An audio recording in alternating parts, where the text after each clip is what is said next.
Well, the Super Bowl halftime show does exactly that.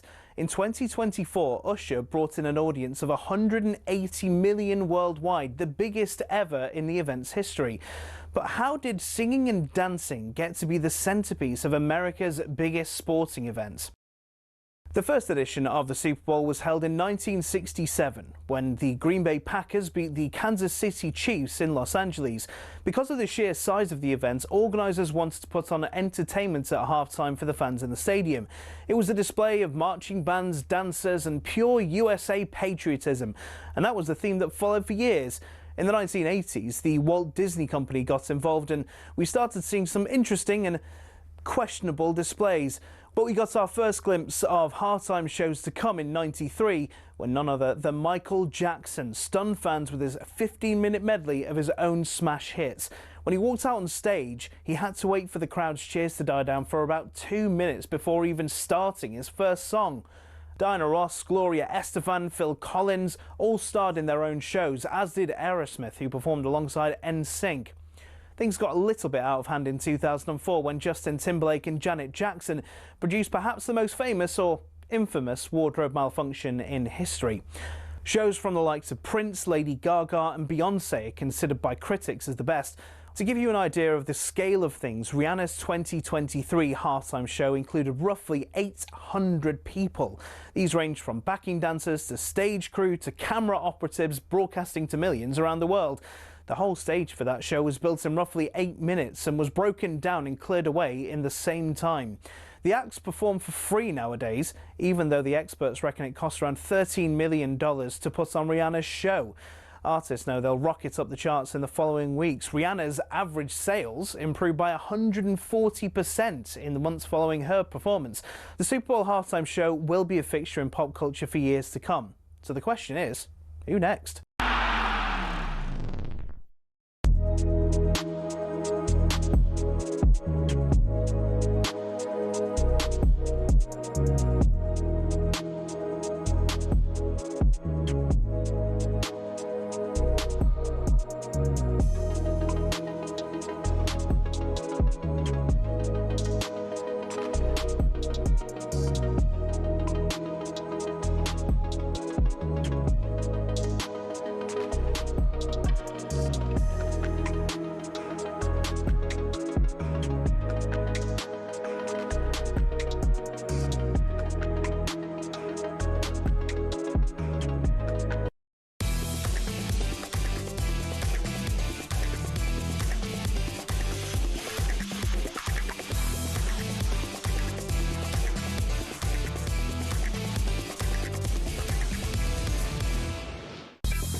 Good morning, it's 4 minutes past 6 o'clock, Monday the 1st of June. 1st of June, wow. God, I absolutely love June and July and August and September, a bit of sunshine.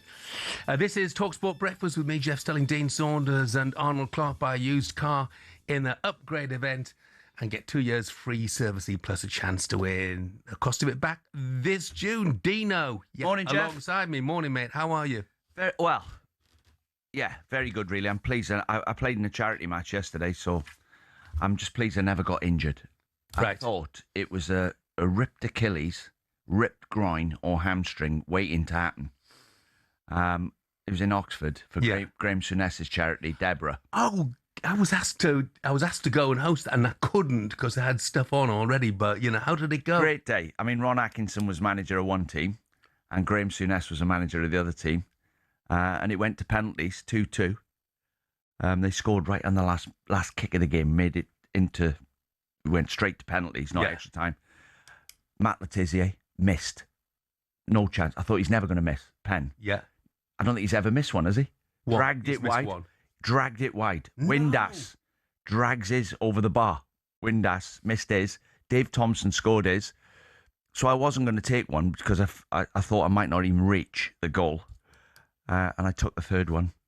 Top corner. Oh, brilliant. Yeah, I thought I'd done my job. We lost. Arsenal could have done with you, couldn't they, on Saturday evening? Do you know what? I was thinking Gabriel and who missed the other one? It was Eze. Yeah. Eze. And I have taken penalties in games like that, cup finals and semi-finals, and you don't want to be the one that lets the team down. That's all you're thinking. Please don't miss the penalty, just to let everybody down, all the fans. As a striker, as a forward player, would you have expected to take a penalty? Yes. Like, I wouldn't let a centre-back take the pen. I'd be thinking, like, I can't let him take a pen before me. Like, that's why he's a centre-back, because he can't play in midfield. That's why they play at the back, Jeff. So, I don't know if you noticed this.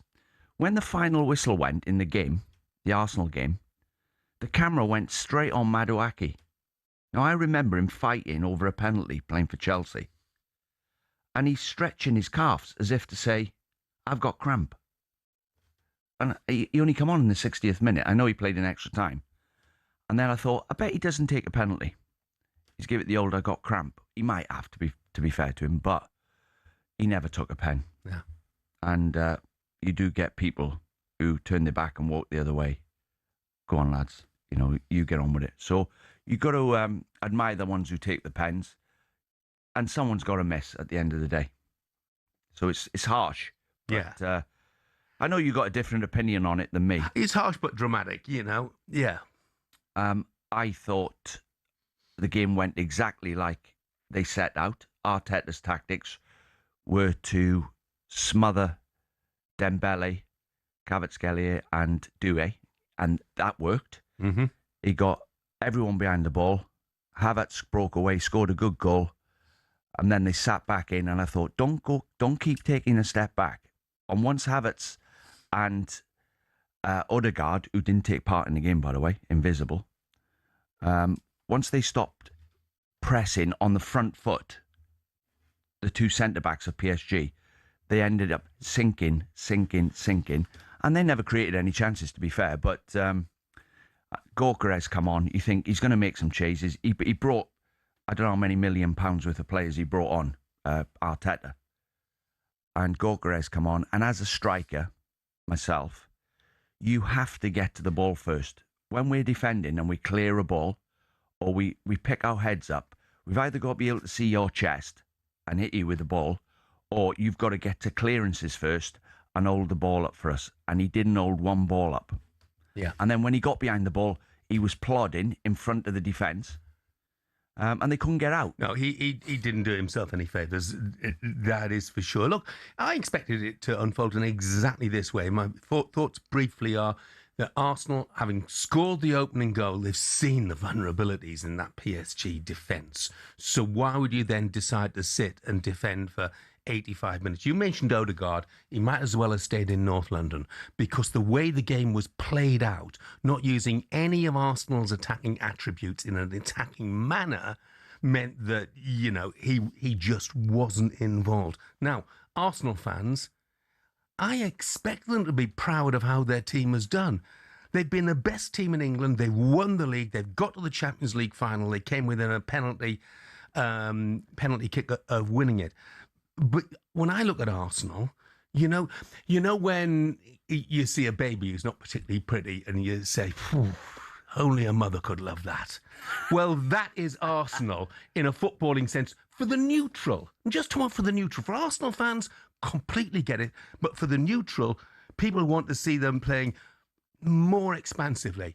Having said all of that, I'm not having the moaners.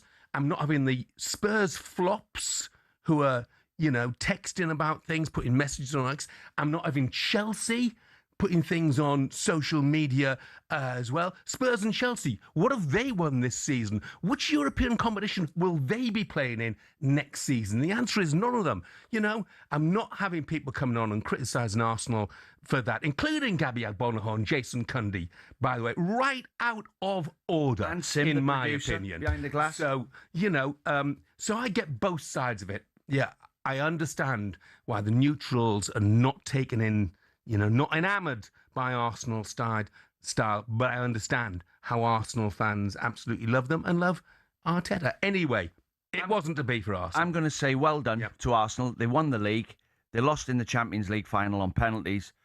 It's a million miles from where they were when Aubameyang was playing for them, and Ozil and Sanchez. So well done to the manager. Well done to the club. They've now got to kick on from this and try and open up a bit. See, the enmity towards Arsenal is pretty staggering. Rob says, Arsenal had one shot on target of 2 hours of football. They got exactly what they deserved, nothing. And I see that. The approach was wrong for me. But then he goes on to say 11 robots. Oh, get lost, Rob. Seriously. Who's going to call Eze a robot, or Bukayo Saka a robot, or Martin Odegaard a robot? You know, these are talented footballers. I just happen to think that maybe Mikel Arteta should have more faith in their attacking It's called abilities. tactics, Jeff, really. It's tactics at the highest level. What are you going to do? Are you going to go in the ring with Mike Tyson and try and knock him out? Go walk into the middle of the ring, leave your chin wide open. When he's got bigger punches than you. So I think that's what Arteta thought. They've got bigger punches than us. Yeah, but ultimately, of course, it didn't work. They lost. No, well, they lost on pens. It could. They lost. End of story.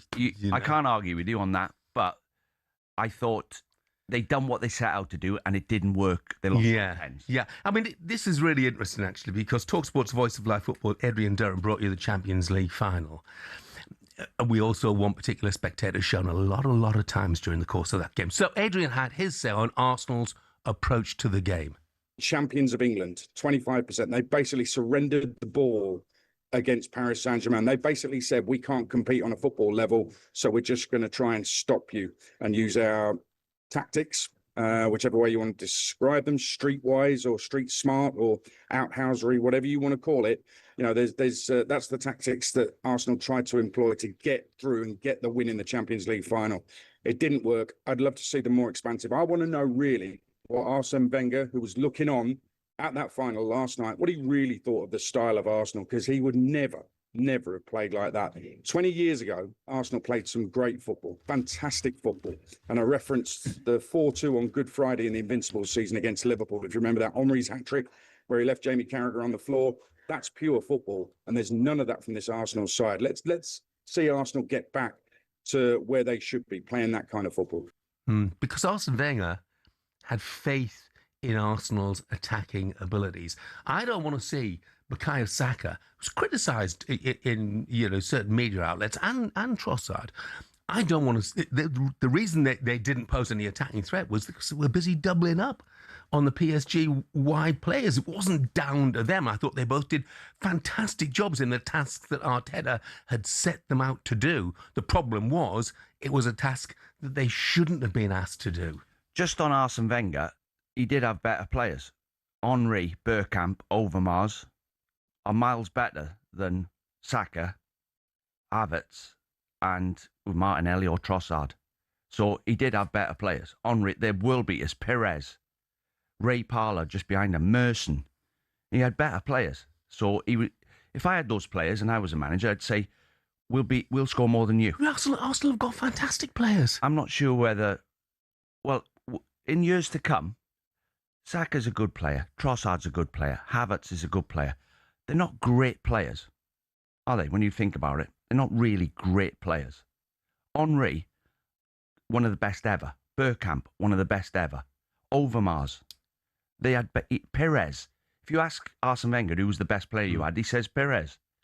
They were better players. They were wonderful. And then behind them, you've got Petit, Vieira, Ray Parlour.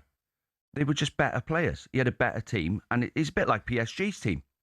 When you go the front three, you go, come on then, we'll score more than you.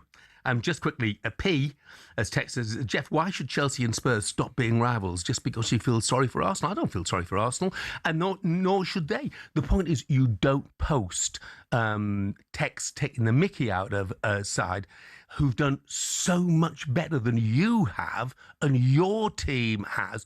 Just be a bit respectful.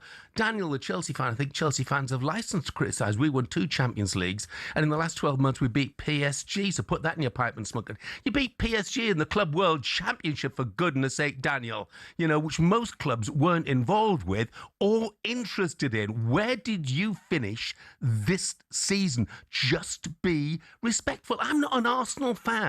Okay, I didn't like the way they played, but I respect what they've achieved this season. Well, they won the league by 7 points. 7 points, yeah. So well done. Yeah, absolutely. Arsenal fans get in touch this morning. Has your season still been a success? It says, of course it's been a success, despite being runners-up in the Champions League. Would you like to see a more positive approach from Arteta next year? The answer to that is yes.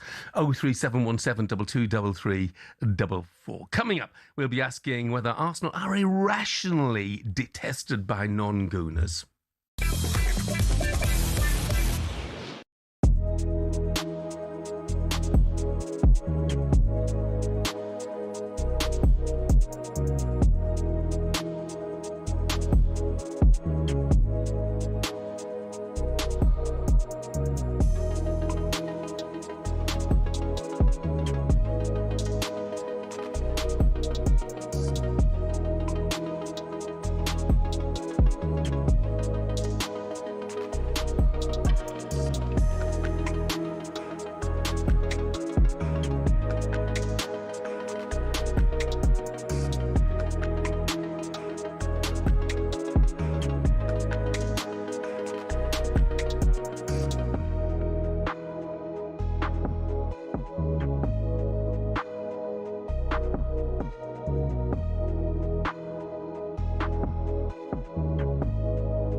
David is an Arsenal fan. He's written the next big Arsenal song to rival North London forever. Good morning, David. How are you?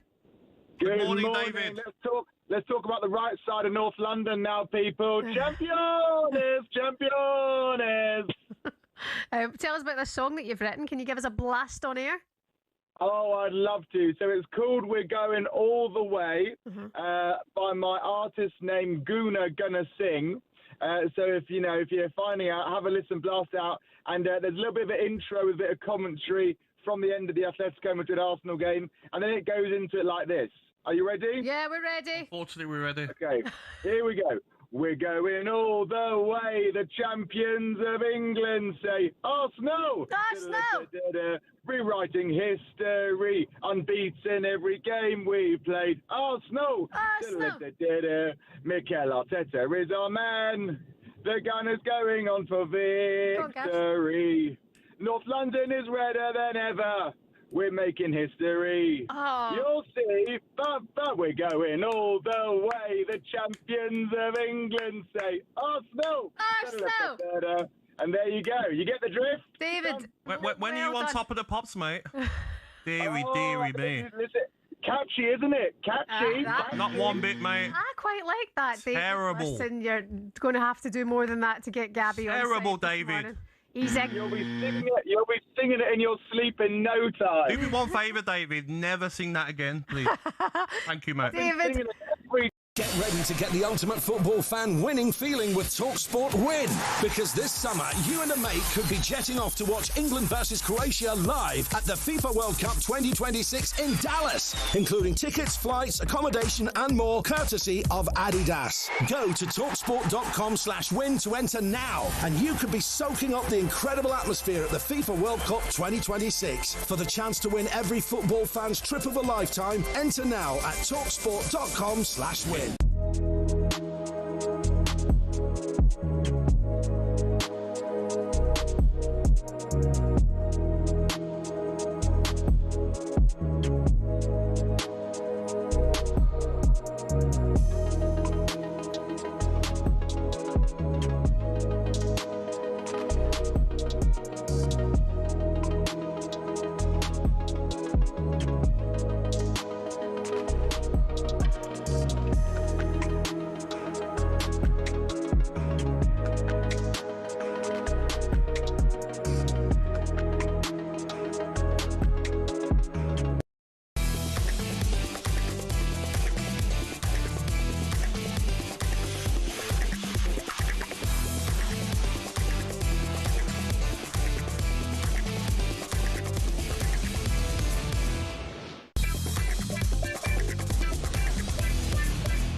and I want it painted black.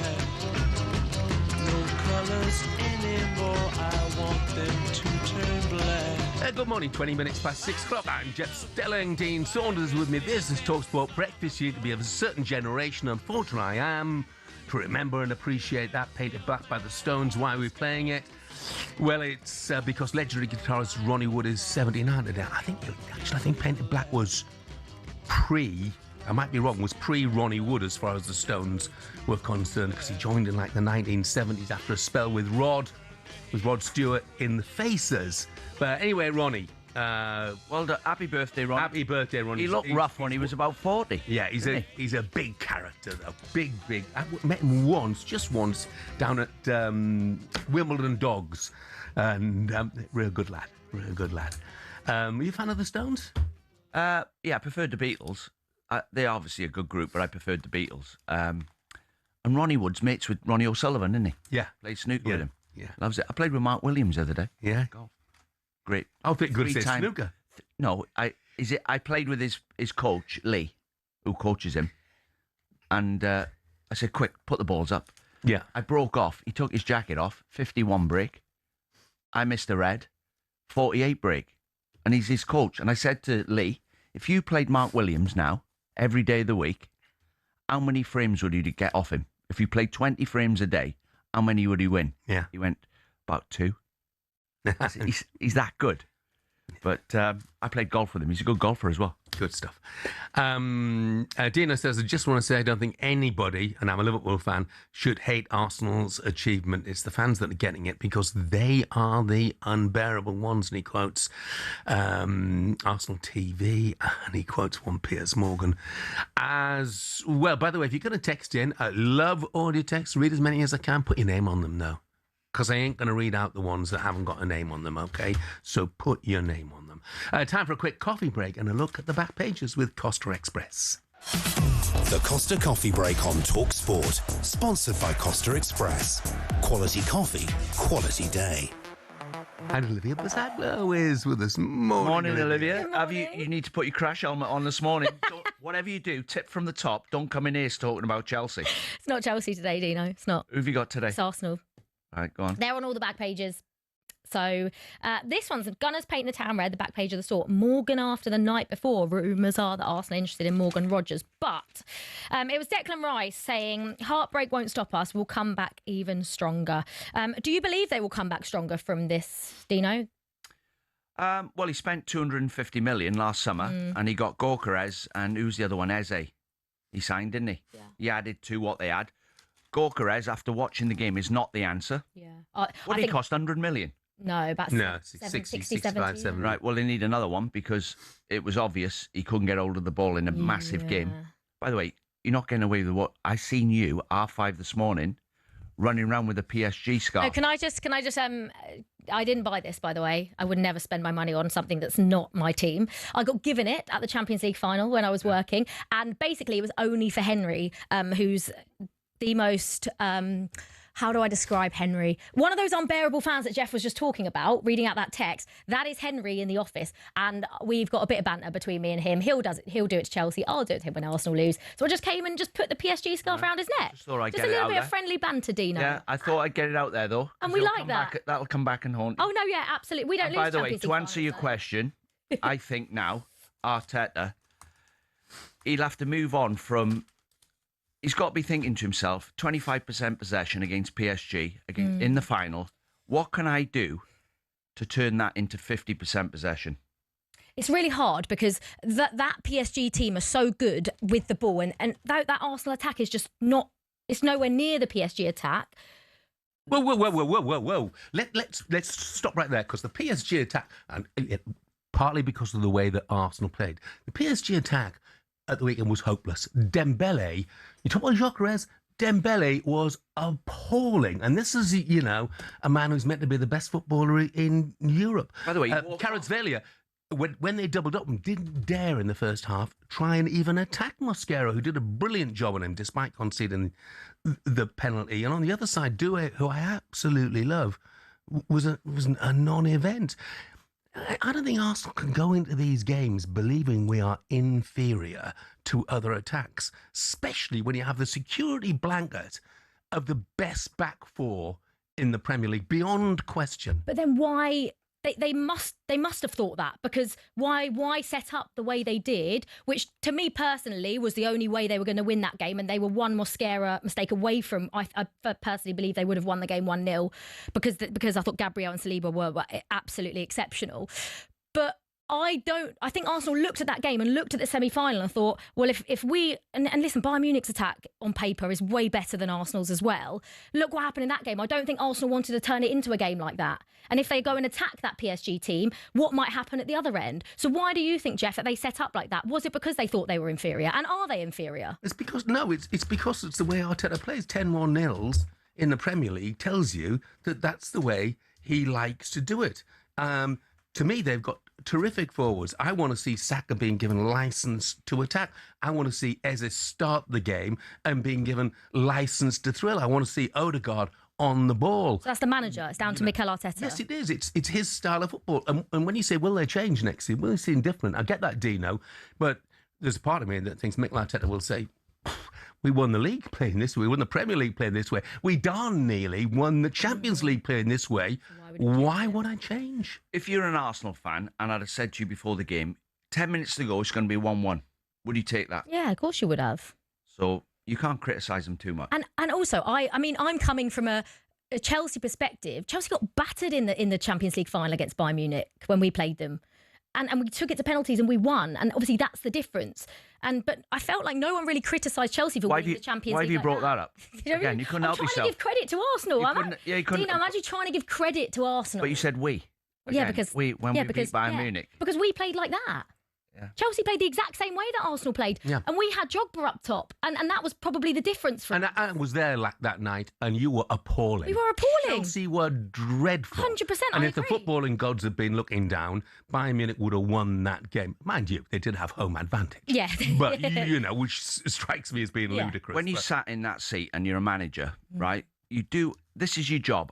This is my opinion on what manager's job is. Is to find a winning formula and entertain the public at the same time because they pay to come in. But most of all, you have to find a formula to win football matches. Yeah. And obviously, he's found one. Yeah. They won the league by 7 points. They've got the final of the Champions League. They got beat in the EFL Cup final, but they got there. Yeah. So he'll just have to tweak that formula a little bit. Just quickly, Helen from Solihull says, I was really hoping Arsenal would win on Saturday, even though I'm a Villa fan. All we want was Premier League teams to win in Europe to highlight how fabulous the Premier League is. Kamal, who's a gunner, says, fantastic breakdown, Jeff. Thank you, Kamal. The standards change when it's Arsenal. 2 week, fancy football, no trophies. Now we're cheating and boring. It's those comments that make us unbearable. Love the club. Up we go. Hopefully next year we are more expansive. Hear to that, Kamal. And Scott says, it's hypocritical. Arsenal fans were wearing West Ham and Everton shirts last weekend in the hope of Spurs getting relegated. Were they? I didn't see that. Well, yeah, they would have wanted Spurs to go down, wouldn't they? Of course they would have. Yeah. But that's a rivalry. There you go. Yeah. I think that's a rivalry. And I get that. It's just the gloating afterwards, which I cannot understand and can't tolerate, from rival football clubs and some members of the media as well. I sort of understand, Spurs fans, Chelsea fans. I expect Arsenal fans to not want Chelsea to win a Champions League final. I would expect Arsenal fans to not want Spurs to win it. I get that. But you've got Fulham fans and Brentford fans that also don't want Arsenal to win the Champions League, why has that happened? I don't understand why. Cundy and Gabby. Why should Chelsea fans not want Arsenal to win the Premier League? I mean, your natural rivals now, geographically and in terms of position in the league, are Brentford and Fulham. Because I want to be the only team in London that's won a European Cup, Jeff. You're the same as them. I want to be the only bitter and twisted. Yeah, and I'll do you know what, Dino? I'll take it because I would like to be the only club in London that's won the Champions League. Hey, Olivia, I hope you've got a long memory. Thank you very much indeed. Just going to say, do you know in America, if you've got a Ferrari, everybody takes photographs of it? Yeah. If you parked it in North Wales or in Brixton, everybody'd scratch it. It's like people are jealous of people who do well in this country. Yeah. Steve Davis, the world champion snooker player, nobody liked him until he started losing. Nobody liked him. What? It's like we just pick on people. We're going to talk about Luke Littler later in the morning. Oh, right. So a perfect example of that dinner, really. Olivia, thank you very much indeed. That was thanks to our friends at Costa Express. Coming up, Arna Slot has written a letter thanking the Liverpool fans and the local Echo newspaper. Find out what he had to say next. The Costa Coffee Break on talkSPORT. Sponsored by Costa Express. Quality coffee, quality day.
Joey is on the line now. Joey, you're an Arsenal fan. Good morning. How's things? Good morning, Joe. Morning, and no good morning to you, Gabi Abonlaho. You've been doing my head in since Saturday, the 17th of August, 2013. And that was the season I got my season ticket. You came into that game, you mesmerized our defense. We lost 3-1. I got home and my wife asked me, "Oh wow, Gabi Abonlaho has done this to you." And every time I have a bad day out there and I get home, the first thing my wife asked me is Gabi be doing your head in? Gabi, you're doing my head in, and I don't mean... You've turned yourself to become the big ambassador of anti-Arsenal. Like, you just go after Arsenal. You go after Arsenal every single day. Gabi, for goodness sake. This morning we're talking about Gordon. You went all the British press, tried bringing down British players. And then, in the same minute, you are saying you don't want Arsenal to win the Champions League. Gabi, that is a conflict of contradiction. You have an apparent bias against Arsenal. And you've been doing my head in since 2013, Gabi. Joe, for goodness listen. sake, let me have a break. I don't want you to have a bad day because of me. I want you to enjoy your day. The weather's good. I want you to be happy, Joe. Joe, that was brilliant. That was some rant. I really enjoyed that. Keep them coming in. 03717 2233. I don't mean to do that to Joe. Yeah, no. I don't like that right. he's having bad days. Yeah, you're right. You're right. I want to have a... Shin pads are a footballer's best friend. Even if players like Jack Grealish do wear such small ones you can barely even see them. But what's the story with shin pads, and are there actually any rules on how big they should be? It all started with cricket, actually. Cricketers had been wearing shin pads since the 1700s. It was thanks to this guy that shin protection made its way over to football. Meet Samuel Widdowson. He was a cricketer and a footballer. He played for Nottingham Forest back in the late 1800s, and he wanted a way to protect his legs from nasty tackles. Naturally, his mind drifted to his other favourite sport, where players had been wearing these pads for a century. Story goes, Widdowson cut up his cricket pads and popped them on before taking to the footy pitch. His Nottingham Forest team then began wearing them from 1887, and the first known use of them in a match was in 1894, in a match between Newcastle and the then Woolwich Arsenal. Eventually, FIFA clocked on that this kind of protection was pretty important for footballers. And so, in 1990, basically 100 years after Widdowson first put them on, shin pads were made compulsory. It became part of Law 4 of IFAB. That's the body responsible for setting the laws of the game internationally. But the law doesn't actually specify anything about measurements of shin pads. It just says they must be made of a suitable material and be of an appropriate size to provide reasonable protection. It's really vague, even though there have been calls for it to be changed. But for now, that's why Grealish and co can still get away with these ones, which are no bigger than a credit card and which seem to offer little to no protection whatsoever.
very good morning to you. This is talkSPORT Breakfast with me, Jeff Stelling and Dean Saunders. Trevor the Trucker says, morning, Jeff. Morning, Olivia. He misses out, Dean, but he meant to include you as well. He's a trucker. He hasn't got time to text, long texts. So you keep asking why everybody hates Arsenal and wants Arsenal to lose. I could give you the answer in 2 words. Piers Morgan. I rest my case. No, it's a bit harsh, isn't it? Because, doesn't every club have irritating celebrity fans? Don't they? Well, they've not won anything for 22 years, is it? They've not won the league? Yeah. So well done. I'm going to say well done to Arsenal. I think everybody milks it, don't they? Spurs, if they win something, they milk it. West Ham, if they won the Europa League, they milk it. So they've got to enjoy it. Yeah. They're not bottlers now. All that bottlers rubbish. They've won the league by 7 points. So I'm going to go on the positive. Yeah, completely. I know you don't like watching them. You don't like watching the football, do you? It's too much of a generalisation, when they play without the handbrake on. I love watching them because, as it's pretty obvious from things I said, I love watching Richard Eze. I think he's a fantastic footballer. Yeah, missed the penalty at the weekend. Can happen to absolutely anybody. I love watching Bukayo Saka, who I think is a fantastic footballer. You know what? I even love watching them defend. I thought their back four were magnificent. Brilliant, yeah. Magnificent the week. Hincapié, by the way, massively underrated. I thought he was absolutely outstanding. But I want to see more of a balance. I want to see them go forward more. That's what I feel. I like watching them. Do you know why? Talent comes second to attitude. Your talent can get you to the top. It's your attitude that keeps you at the top. Yeah. Turning up every day, turning up every week and putting a 7 out of 10 in every week. And I look at the playing squad at Arsenal, they don't carry anyone. They've all got a good attitude. A few years back, shambolic.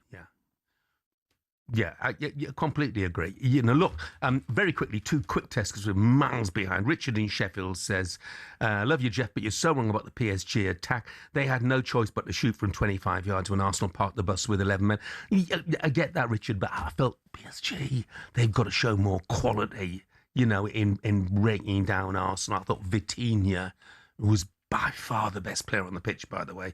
And Kingsley in London says, morning, Jeff, I feel like Arteta's fully aware of the gap in our attack compared to some clubs. I'm hoping for signings this summer that will help Arteta be more expansive to compete against the top clubs. Our attack needs to match the quality of our defence. Kingsley, thank you very much indeed.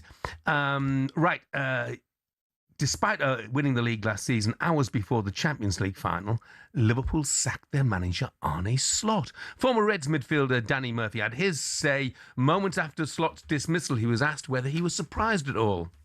I'm not, but just because of the amount of fans who are disgruntled around it, it's got so big. I don't know, you follow or don't follow, but the Liverpool fan base is big online, and also at Anfield it's got a bit toxic, which doesn't happen very often, as you know.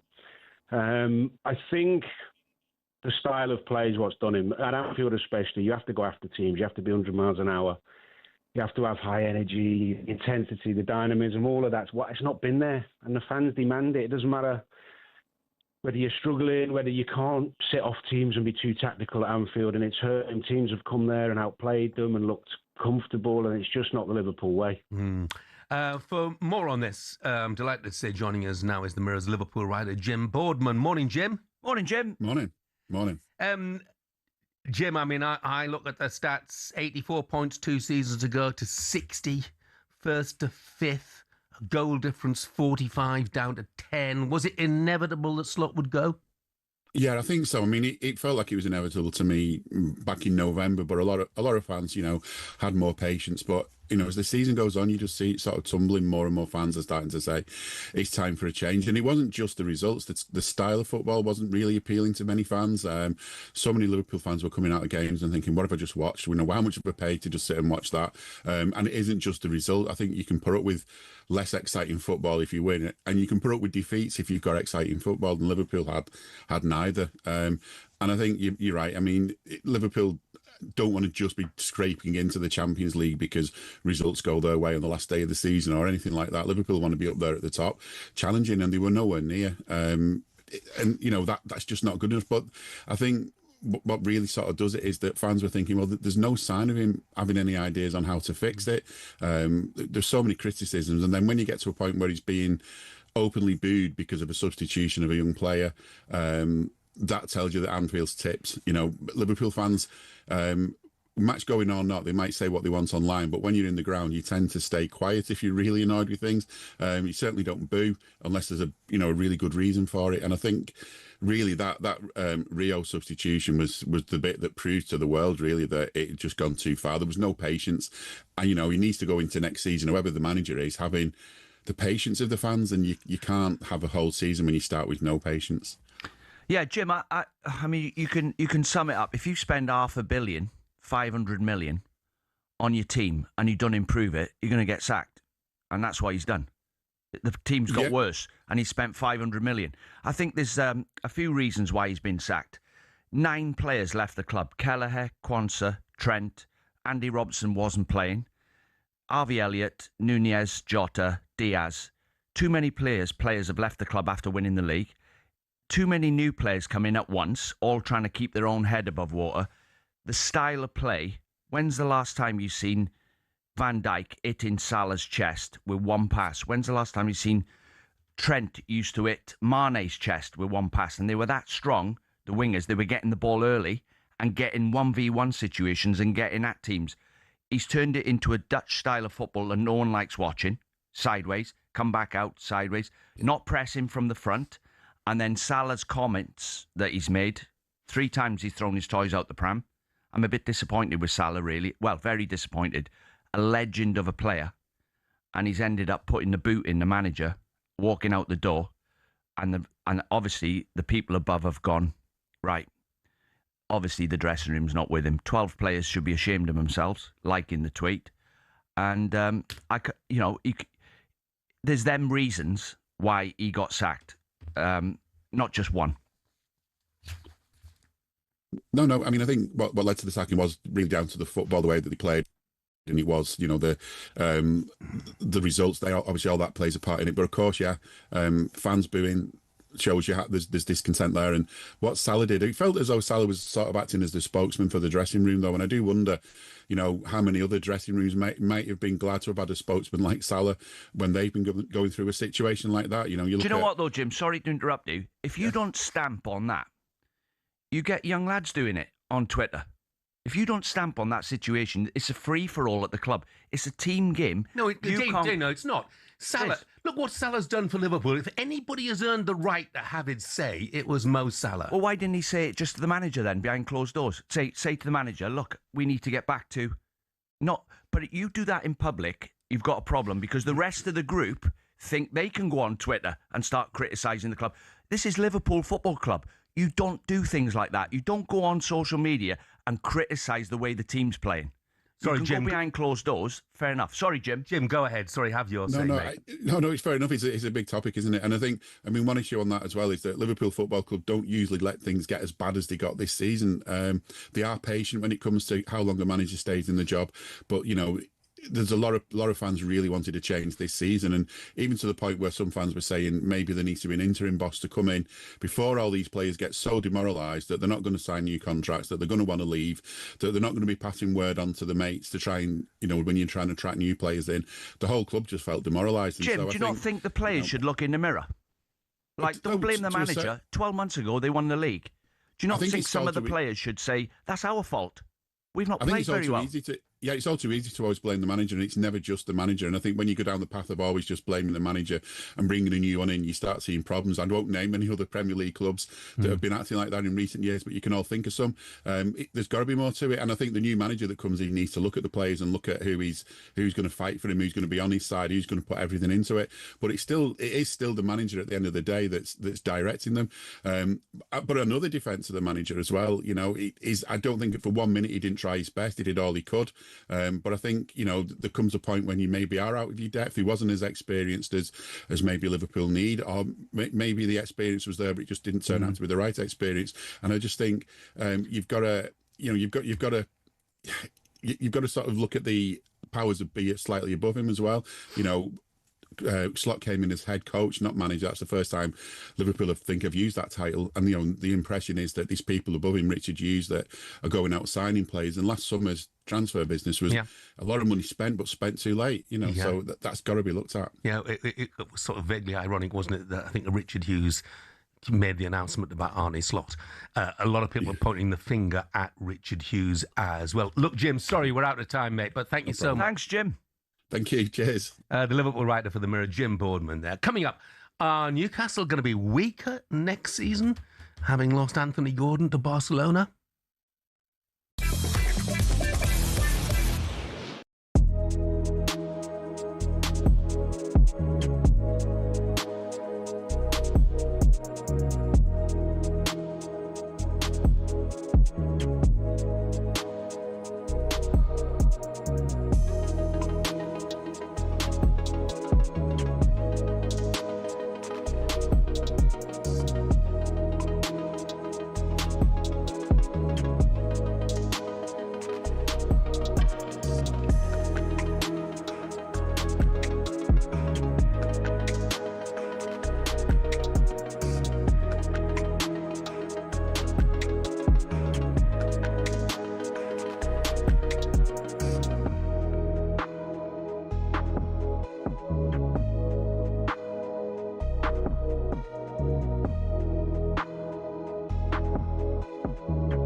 Now, one of the most important parts of the interview, you must be happy. It's been 22 years since your beloved Arsenal lifted the Premier League title. Finally, it's come back home. I mean, how are you feeling? It is fantastic, and this squad is really, really good. They've had real resilience.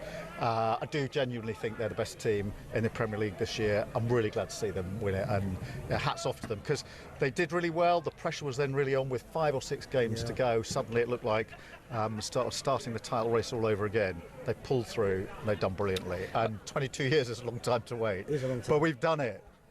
Let's hope you have to wait a bit longer. I'm not an Arsenal fan. I have to get your views before we let you go on the pressure that you put on TNT Sports to make that final free on Saturday. I just want to get your views on that. I know you're going to echo that, but of course TNT price it at $4.99, which some could argue is really good value. So what's your view on that? I just think it should be free. It's always been free, every year up to this year. And I say this not as an Arsenal fan. All fans want to watch the Champions League final. It's a big event. It should be free.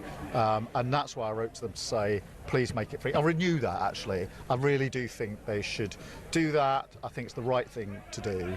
And look, I mean, it could be a fantastic topping off of the week. We had Villa. We had Palace, then if Arsenal go and do it, we got an English treble there. What a great thing that will be. Okay, and last question, we've got the World Cup coming up.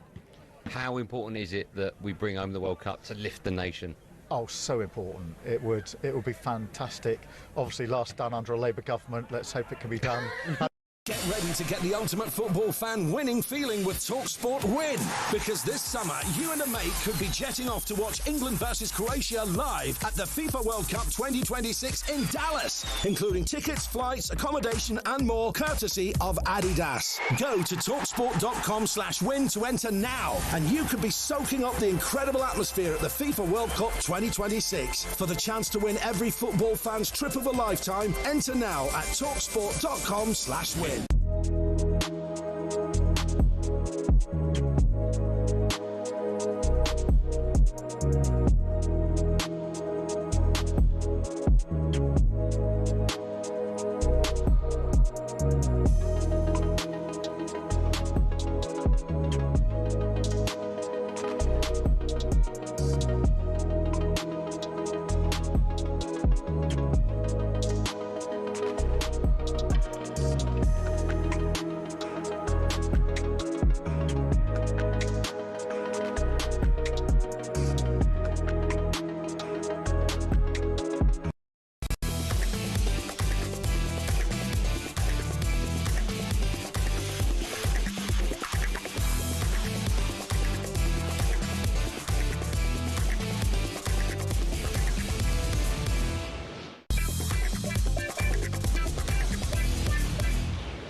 Good morning to you. This is talkSPORT Breakfast. Me, Jeff Stelling and Dean Saunders. Very quick couple of texts. Simon from Warrington. There was a stat which appeared in the 112th minute. Arsenal completed 181 passes. That's embarrassing and anti-football. Less than 2 passes per minute in any game at any level against any opponent. That is shocking. And I said I wouldn't read any texts out from people who had put their name on, but I will read this one because it's good. Morning, Jeff and Tino. Karma's a beautiful thing. When we take Morgan Rogers, Gabby won't be wearing a PSG shirt. Now, Olivia Bazagla is back with us. Hi again, Olivia. Hello. Hello. We're going to sort of switch our attention to what is going to be a huge summer for Newcastle. You talk about Aston Villa losing potentially someone like Morgan Rogers. Well, 2 of Newcastle's big players have already left this summer. Gordon's in the penalty area now! Newcastle lead! Savour the moment, Newcastle fans! Anthony Gordon steers it home! It's Kieran Trippier. Oh, it's in! Kieran Trippier has just pulled one out of the top drawer. Yes, so Kieran Trippier's gone to Wolves on a 2-year contract, which I think is a very good, very good signing for Wolves. And as we all know, Anthony Gordon has left to go to Barcelona.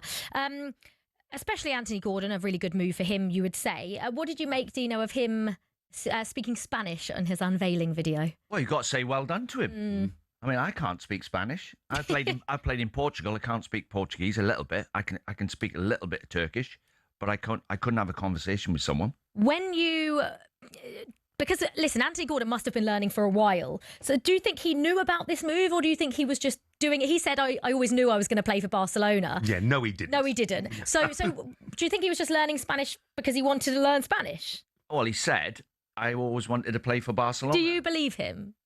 Well, yeah. You've got to, haven't you? Yeah, Until true. someone tells us otherwise. I suppose you could argue that, with Barcelona's success in recent years, everybody wants to play for Barcelona. If you went to most footballers in the Premier League and said, "Would you like to play for Barcelona?" If he'd have gone to Valencia, he surely wouldn't have said, "I've always wanted to play for Valencia." That's why I learned Spanish. Hey, I tell you what, Dino, when you were playing, if you'd had Anthony Gordon's agent, you'd have been playing for Real Madrid, mate, wouldn't you? Well, speaking of that, Anthony Gordon's agent was getting on the private jet. I remember him a few years ago heading a winner in for Crewe. Well, Anthony Gordon's agent? He played for Crewe. Yeah. Did he? I remember watching him, yeah. Wow. He's his agent now, and I think... Well, he's a very good agent, isn't he? Is he a better agent than he was a player? Must be, yeah. Obviously. I don't know how much he got for taking him to Newcastle from Everton, but he's took him now to buy... I bet he's getting on the plane thinking... Watch you don't fall up them steps. Yeah, just nothing. Quick, get him on the plane. Get him sign that contract. Talking of signing for clubs abroad, Dino, we found this. I would like to know if it was true. It says, Dean Saunders' unveiling by Galatasaray in 95 was chaotic. After flying in with his wife, he was greeted at Istanbul airport by thousands of passionate fans who swarmed him, bypassed passport control and physically lifted him onto their shoulders before carrying him through the terminal. He was then placed in a Mercedes-Benz that was carried and pushed down the road by supporters. Is that all true? Yeah. Graham Souness asked me to go from... There was a clause in my contract that there was a buyout clause, and Graham knew about it and re-signed me at Galatasaray. Well, he said to me, come and have a look round. So I went over, got off the plane, I got down the steps, and as you're walking across into passport control, it was like full. You know where you pick your bags up around the conveyor belts? Yeah. It was yellow and red smoke, full of Galatasaray fans. They picked me up, carried me through that. I didn't see anybody else. Everyone else is gone. And they put me in a car, carried me through, all of them going, Saunders, Saunders. I hadn't even signed. And they put me in this car, and about 50 of them picked the car up and lifted the car off the ground. And eventually the driver went, oh, and then they took me to the Paul Latin Renaissance Hotel. Yeah. And a few months later, they were carrying him back to the airport. Rushing me back to the airport after 12 months. No, but I really enjoyed it, and it's just totally different. My son was born out there. Really? Yeah. So he's... Didn't fancy learning Turkish before you went? He played for Wales under 21s, but his nickname's the Turk. I love it. Yeah. Obviously, this is a brilliant move for Anthony Gordon. They've obviously lost Anthony Gordon and Kieran Trippier now, Newcastle, after what has been a very underwhelming season. There are reports that Bruno Guimaraes could leave as well this summer. Where do you feel like Newcastle are as a club right now? And do you believe Eddie Howe has taken them as far as they can go? I think they need a good start next season, otherwise he's in trouble. But people don't want to admit this, but because of the way he behaved. But he's lost his centre forward and Callum Wilson, who was nicking goals, but he's lost Isaac. And I've managed 5 football teams.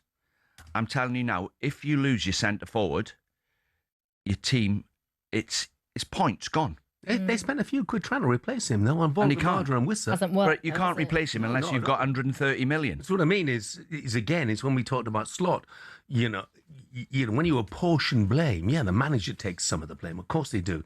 But so do those involved in recruitment. And the recruitment at Newcastle, and I think Eddie was involved in that, but the recruitment at Newcastle hasn't worked either.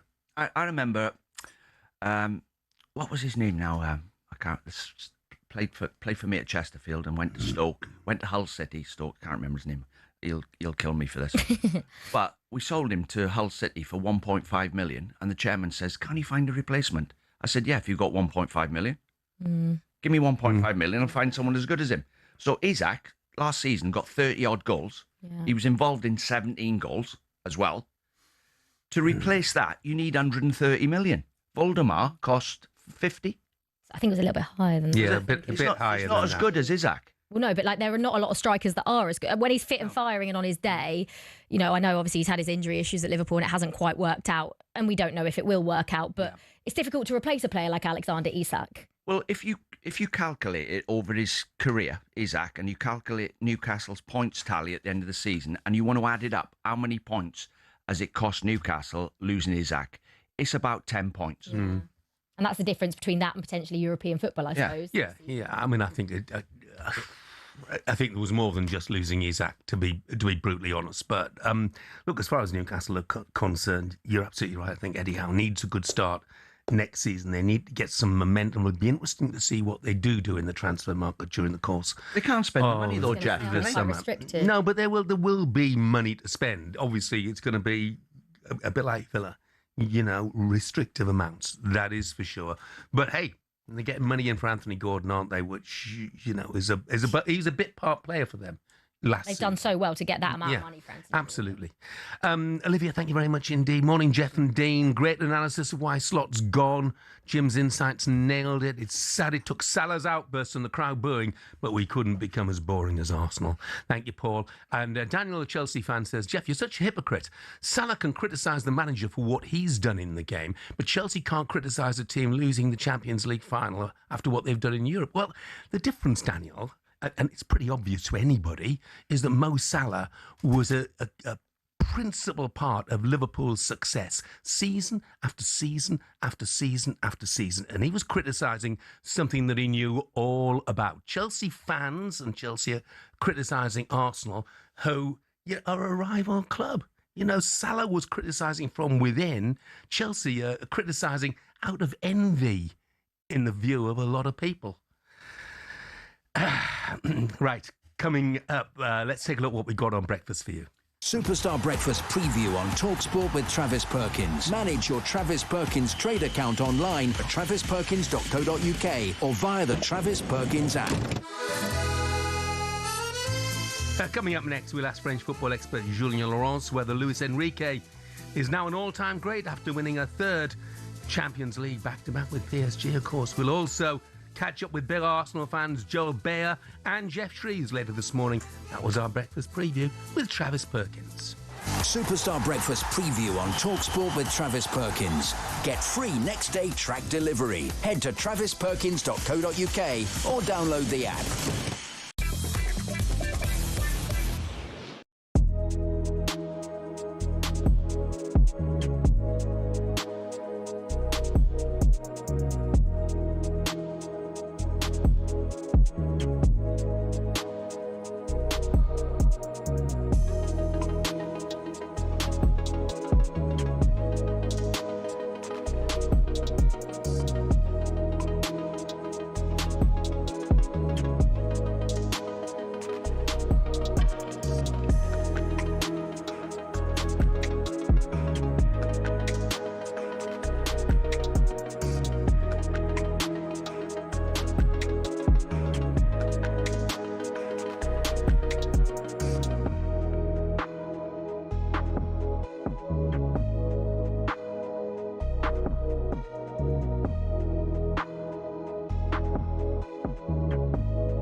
Andy Robertson and Liverpool and the memories that brings up and the incredible teams that you've been part of over those years and Jurgen Klopp, all that history. Oh my goodness, just sum up, now that you're at the end of your Liverpool career, how it's been, how emotional has this been for you? Yeah, it's been a difficult couple of weeks, but I also try to enjoy every minute of it. I think people are fed up of seeing my face and seeing interviews of me doing farewell stuff, so I'm glad this one's radio. But yeah, look, it's been an unbelievable 9-year journey. Andy, can I take you back to, because I honestly think this was probably one of my favourite Liverpool sides ever. Mane, Salah, Firmino, Henderson, Fabinho, Wijnaldum. You guys, that back four, you just picked yourself really. Robbo, Matip, Virgil van Dijk, Trent, and Alisson. It will forever be one of my favourite Liverpool sides, I think, just because there was so much character in it, but also you guys were just so good. What was it like having that connection that you had with your team?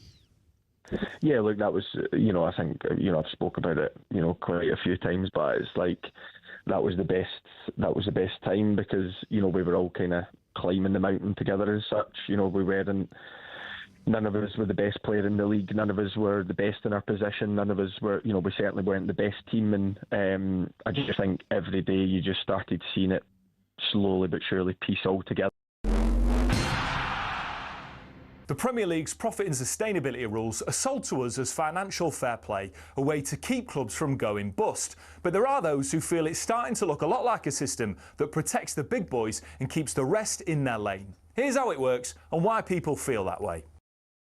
So clubs can only lose 105 million quid over 3 years, which sounds fair, but here's the kicker. Your limit includes how much you earn. So if you're one of the traditional top 6, you've got massive global revenue streams and you can spend way more while still technically following the rules. Meanwhile, ambitious clubs who've got money like Newcastle, Villa or Forest, well, they're bringing a knife to a gunfight. Newcastle might be backed by Saudi billions, but they just can't splurge the cash. Their commercial income isn't there yet.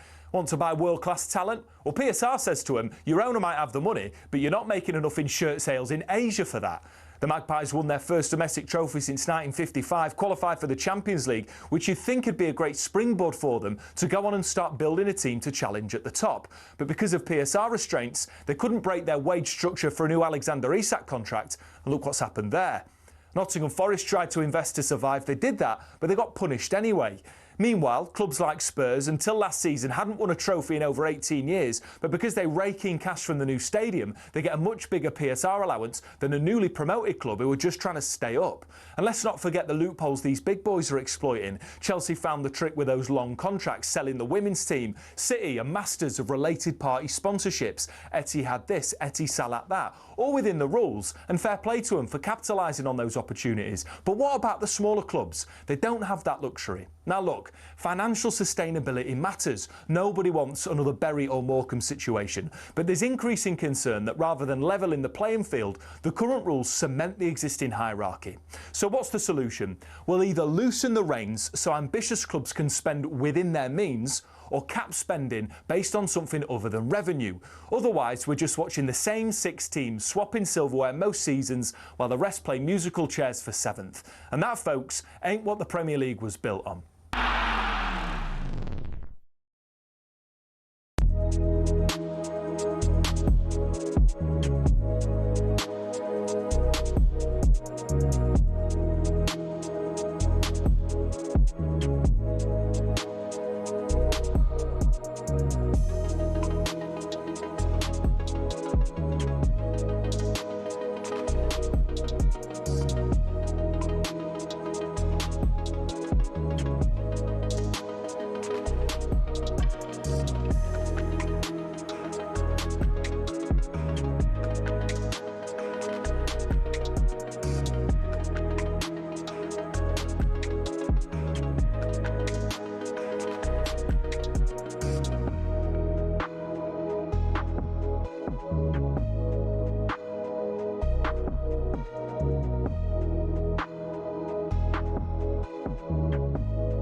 Good morning, this is talkSPORT Breakfast with me, Jeff Stelling Dean Saunders and Arnold Clark. Buy a used car in their upgrade event and get 2 years free servicing plus a chance to win the cost of it back this June. Daniel's going to have the last word. He's the Chelsea fan. He said, it's not envy. We won everything in Europe. We've got nothing to be envious about. Yes, we've had a bad season, but we'll be back. I think I've rattled you. Daniel, you had a bad season. You finished 10th. The season before, you finished 15 points off the top. The season before that, you finished 6th. The season before that, you finished 12th. How many bad seasons, Daniel, have you had? Anyway, look, I don't want to make this a Chelsea thing because this weekend is about PSG and Arsenal. It's not about Chelsea. On the way for you this morning, we'll be joined right here in the studio. I don't know how this has happened. By Emmy Award and Golden Globe winning actor Kiefer Sutherland. I can't believe that. Yeah, neither can I. 24. Do you watch it? Yeah, I used to watch it. I mean, it's a few years ago. Now, Jack Bauer, it was absolutely compulsory viewing in the Stelling household. Great. By the way, you're getting some stick about that. What you said about watching Arsenal's like having a baby that only a mother could love. No, but you know what I was getting at there was I understand why Arsenal fans love seeing their side be successful. Whichever way they play, it's just from the neutral's perspective, they would like to see them being more expansive. It's certainly not having a dig at Arsenal. Best team, most successful team in England last season. Won the Premier League, runners-up in the Champions League. Unquestionably, you know, the most successful team in England last On that subject, Jeff, right? You know, we've all got someone in our lives that says, you get what you see with me. I'm as straight as a die. I say what I think. And if you don't like it, it's tough. And I always say, so if you're walking down Oxford Street in London and there's a woman with a pram and she's got the ugliest baby you've ever seen in that pram, and she stopped you in the street and said, excuse me, do you think my baby's good looking? Yeah. Are you going to say, yeah, no, it's ugly? No, of course you're not. So that's called tact. Yeah. Isn't it? Yeah. Or if you say, yeah, it's rude. Isn't it? So... Yeah. You don't say what you think. You're just rude. Have a bit of tact. Right. A bit of tact. So what are you saying is those people who are criticising Arsenal are just being rude and tactless? Well, that is what you're saying, isn't it? I didn't mean it that the baby was that ugly. You know what I mean? Anyway, the Champions League trophy will remain in Paris this year. Nervy looking run up from Gabriel. Has to score this. Otherwise, PSG are champions again. Left-footed. He's missed it. He's missed the target. He's blazed it over the bar. And it isn't to be for Arsenal as Paris Saint-Germain celebrate back-to-back Champions League titles. Very tough. I think we deserve to draw the match. And at the end, we are very happy winning that trophy. Back-to-back wins for PSG. Another triumph for Luis Enrique, his third Champions League triumph. Joining us now to reflect on it all, French football expert Julien Laurence. Morning, Julien. Morning, Hello, Julien. boys. Hello. Yeah, it must have been quite a weekend for you then. Yeah, it was. And I came back really in the night from Budapest as well because I had a lot of work early on Sunday morning. I mean, I don't know what to say. Back-to-back Champions League final when you've chased it for the history of your club to finally get there. Luis Enrique is doing an amazing job, and this was a way tougher final than the one last season against Inter Milan that PSG just blew apart completely. This time, I think they knew that Arsenal was going to offer a very different challenge. To go back to the conversation you were having now with Dean, and I think they had to dig really deep. And I think this final and this win, the second one, I know the first one is always special, the first one you mean in everything. But the second one, to make history that way and to now be talked about as one of the greatest teams in European football, because it's really rare to go back-to-back in the Champions League. But it's the way they've done it. I think they probably would have enjoyed this one in the end more even than the one against Inter last season. Yeah, and I think the game panned out the way we thought it was. I think Arsenal sort of half allowed PSG to have the ball and half got pinned back in. And I know I criticise Gyökeres for not getting hold of the ball, but you've got to give some praise to the two centre-backs of PSG because their job is to stop him getting hold of the ball. And they did. So Arsenal couldn't get out. They couldn't get out their half. So there was a point with 5 minutes to go where they got a corner. Arsenal, I think. Didn't Maduaki hit it over the bar? He crossed it straight into the side netting. Straight into the side netting, and he thought, there's your chance to win the game. But that's about as near as they got, I thought. And well done to PSG, though, because Arsenal tried to stop them. They more or less did, but eventually PSG got the better of them. But we were together. Do you remember on was it Friday night, the night before, or the Thursday night on the show? And we said if there's a team that can disturb PSG's tempo, it's this Arsenal team, because they're as we said, they're the best defense in the world. They're the best team out of possession in the world right now. The thing with this PSG team, and we saw it on Saturday night or Saturday evening, is that if you play open football like Bayern, you get done. If you try to be a bit in between like Chelsea, you get done. If you're a bit like Liverpool and at times try to put pressure, you also get done.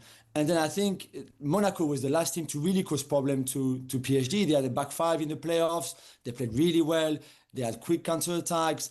They got a bit lucky, but they were very efficient into boxes. And that's what happened. And I think Arsenal tried to do something similar, where we're not going to allow you your tempo. We're not going to allow you all that space that you love having with Dembele or Doué, Kvaratskhelia and one of your midfielders, all those rotations, all the variation in your game.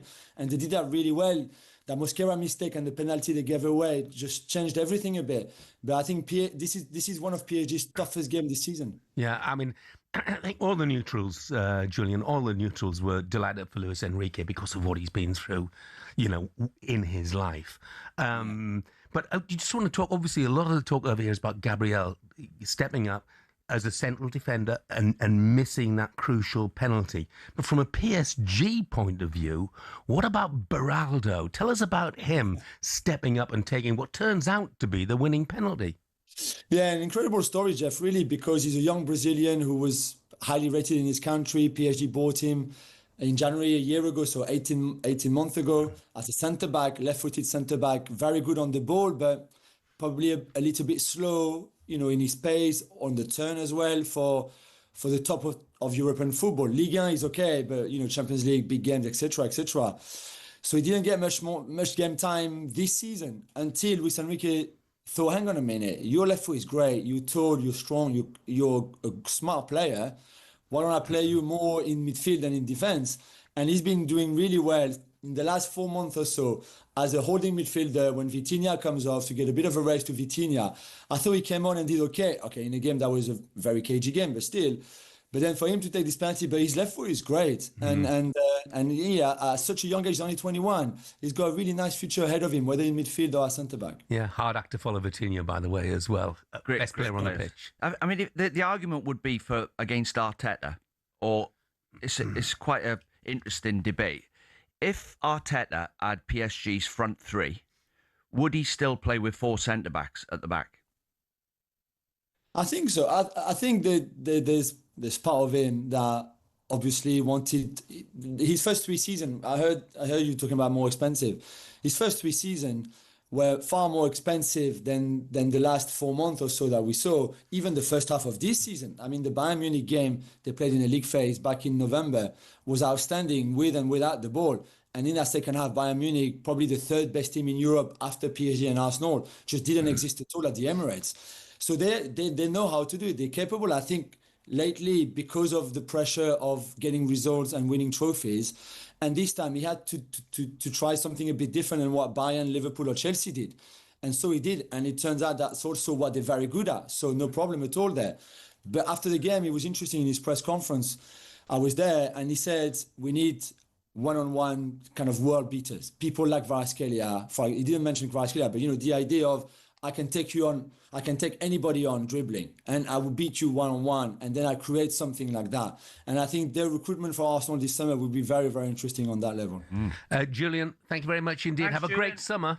Thank you, guys. You too. French football expert Julien Laurence there. Great text here. Jeff has really upset me this morning. I'm an ugly baby and I'm devastated you are comparing me with Arsenal. That's from Warren, aged 3 months in Bolton. He says, P.S. My mother won't look me in the eye. You're very advanced, though, for a 3-month-old, Warren. Take that as some consolation. Coming up, we'll be taking a look at a couple of significant rules FIFA will be implementing at the World Cup. Plus, stay tuned to hear from a frustrated former Arsenal title winner in Perry Groves. I'm disappointed we haven't won Big Ears, right? Yeah. But I'm proud of the way that you can't be proud of that. I am, 100% I'm proud. Proud of what? Proud Gooner.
Edwin, away from Soccer Aid, obviously a good second half of the season for your former club, Manchester United. It feels like a no-brainer to give Michael Carrick the job on a full-time basis. I guess the big question is, what can he achieve next season? How close to being championship contenders do you see them being? Yeah, but I think what Michael brought was stability, clarity. Got some players in, played a lot of times the same team, and formation that was recognizable for the fans. And I think the performance that he put on, the results that he got, and that the board and the directors take their time to look at our options, see how things develop, see how the players look like. Probably they got some contact with Bruno and some established players to make up their mind. And very happy for Michael that he got the opportunity to do it on a permanent basis. What about Michael Carrick's big selections this summer? What has he got to do in order to make them more competitive next season in terms of winning the Premier League? Because that's the established aim for Manchester United. Yeah, of course. I'm not that deep into Manchester United. And of course, some players will have a desire to leave or to extend the contract. Big thing is, of course, Casemiro leaving, so that will leave them a big gap in the midfield. The initial period was a bit iffy, but I think that last year, a year and a half, the appreciation for him and his career has been immense. So that will be a headache. Goal scoring wise up front, of course, with the addition of Bueno, Sesko and Cunha. Get a little bit more grit, a little bit more stability, a little bit older players, and in the past they went a little bit for some younger players. So I think they will do that step again to look at in the Premier League which kind of players are available to fill the gaps and to make sure that the level of Man United goes up every year. Get ready to get the ultimate football fan winning feeling with talkSPORT Win. Because this summer, you and a mate could be jetting off to watch England versus Croatia live at the FIFA World Cup 2026 in Dallas, including tickets, flights, accommodation and more, courtesy of Adidas. Go to talksport.com/win to enter now, and you could be soaking up the incredible atmosphere at the FIFA World Cup 2026. For the chance to win every football fan's trip of a lifetime, enter now at talksport.com/win.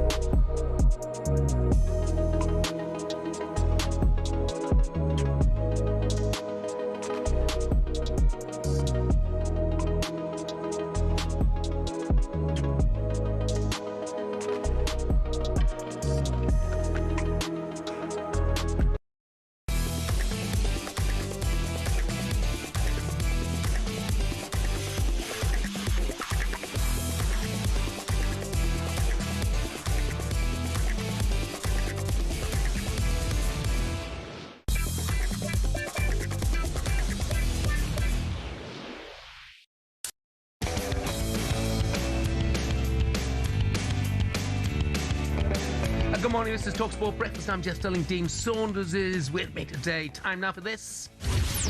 Get ready to get the ultimate football fan winning feeling with talkSPORT Win. Your time running out. 4 o'clock this afternoon, someone wins the trip to the 2026 FIFA World Cup courtesy of Adidas. Could be you. You and a mate could be in Dallas on June 17th to see England against Croatia live. We're talking flights, hotel, spending money, tickets, official Trion the match ball, the lot, all included. Head to talksportwin.com to enter, and for full T&Cs right now. Just briefly, a text here saying from Lee, is Saka overrated, or is Arteta the wrong manager for him because he's done nowhere near enough for Arsenal assists or goals wise over the last 2 years? I think in fairness, Lee, he's had a lot of injuries. 2 seasons ago, 25 Premier League appearances, 6 goals, 10 assists. I don't think that's too shabby.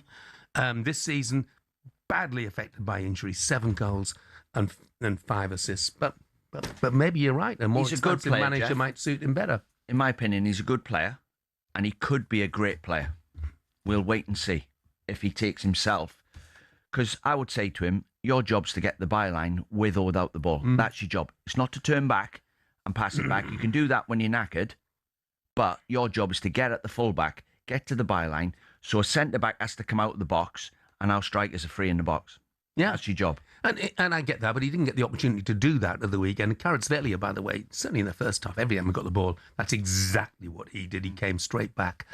Right now, it's time for a bit of this. Let's go. Let's go.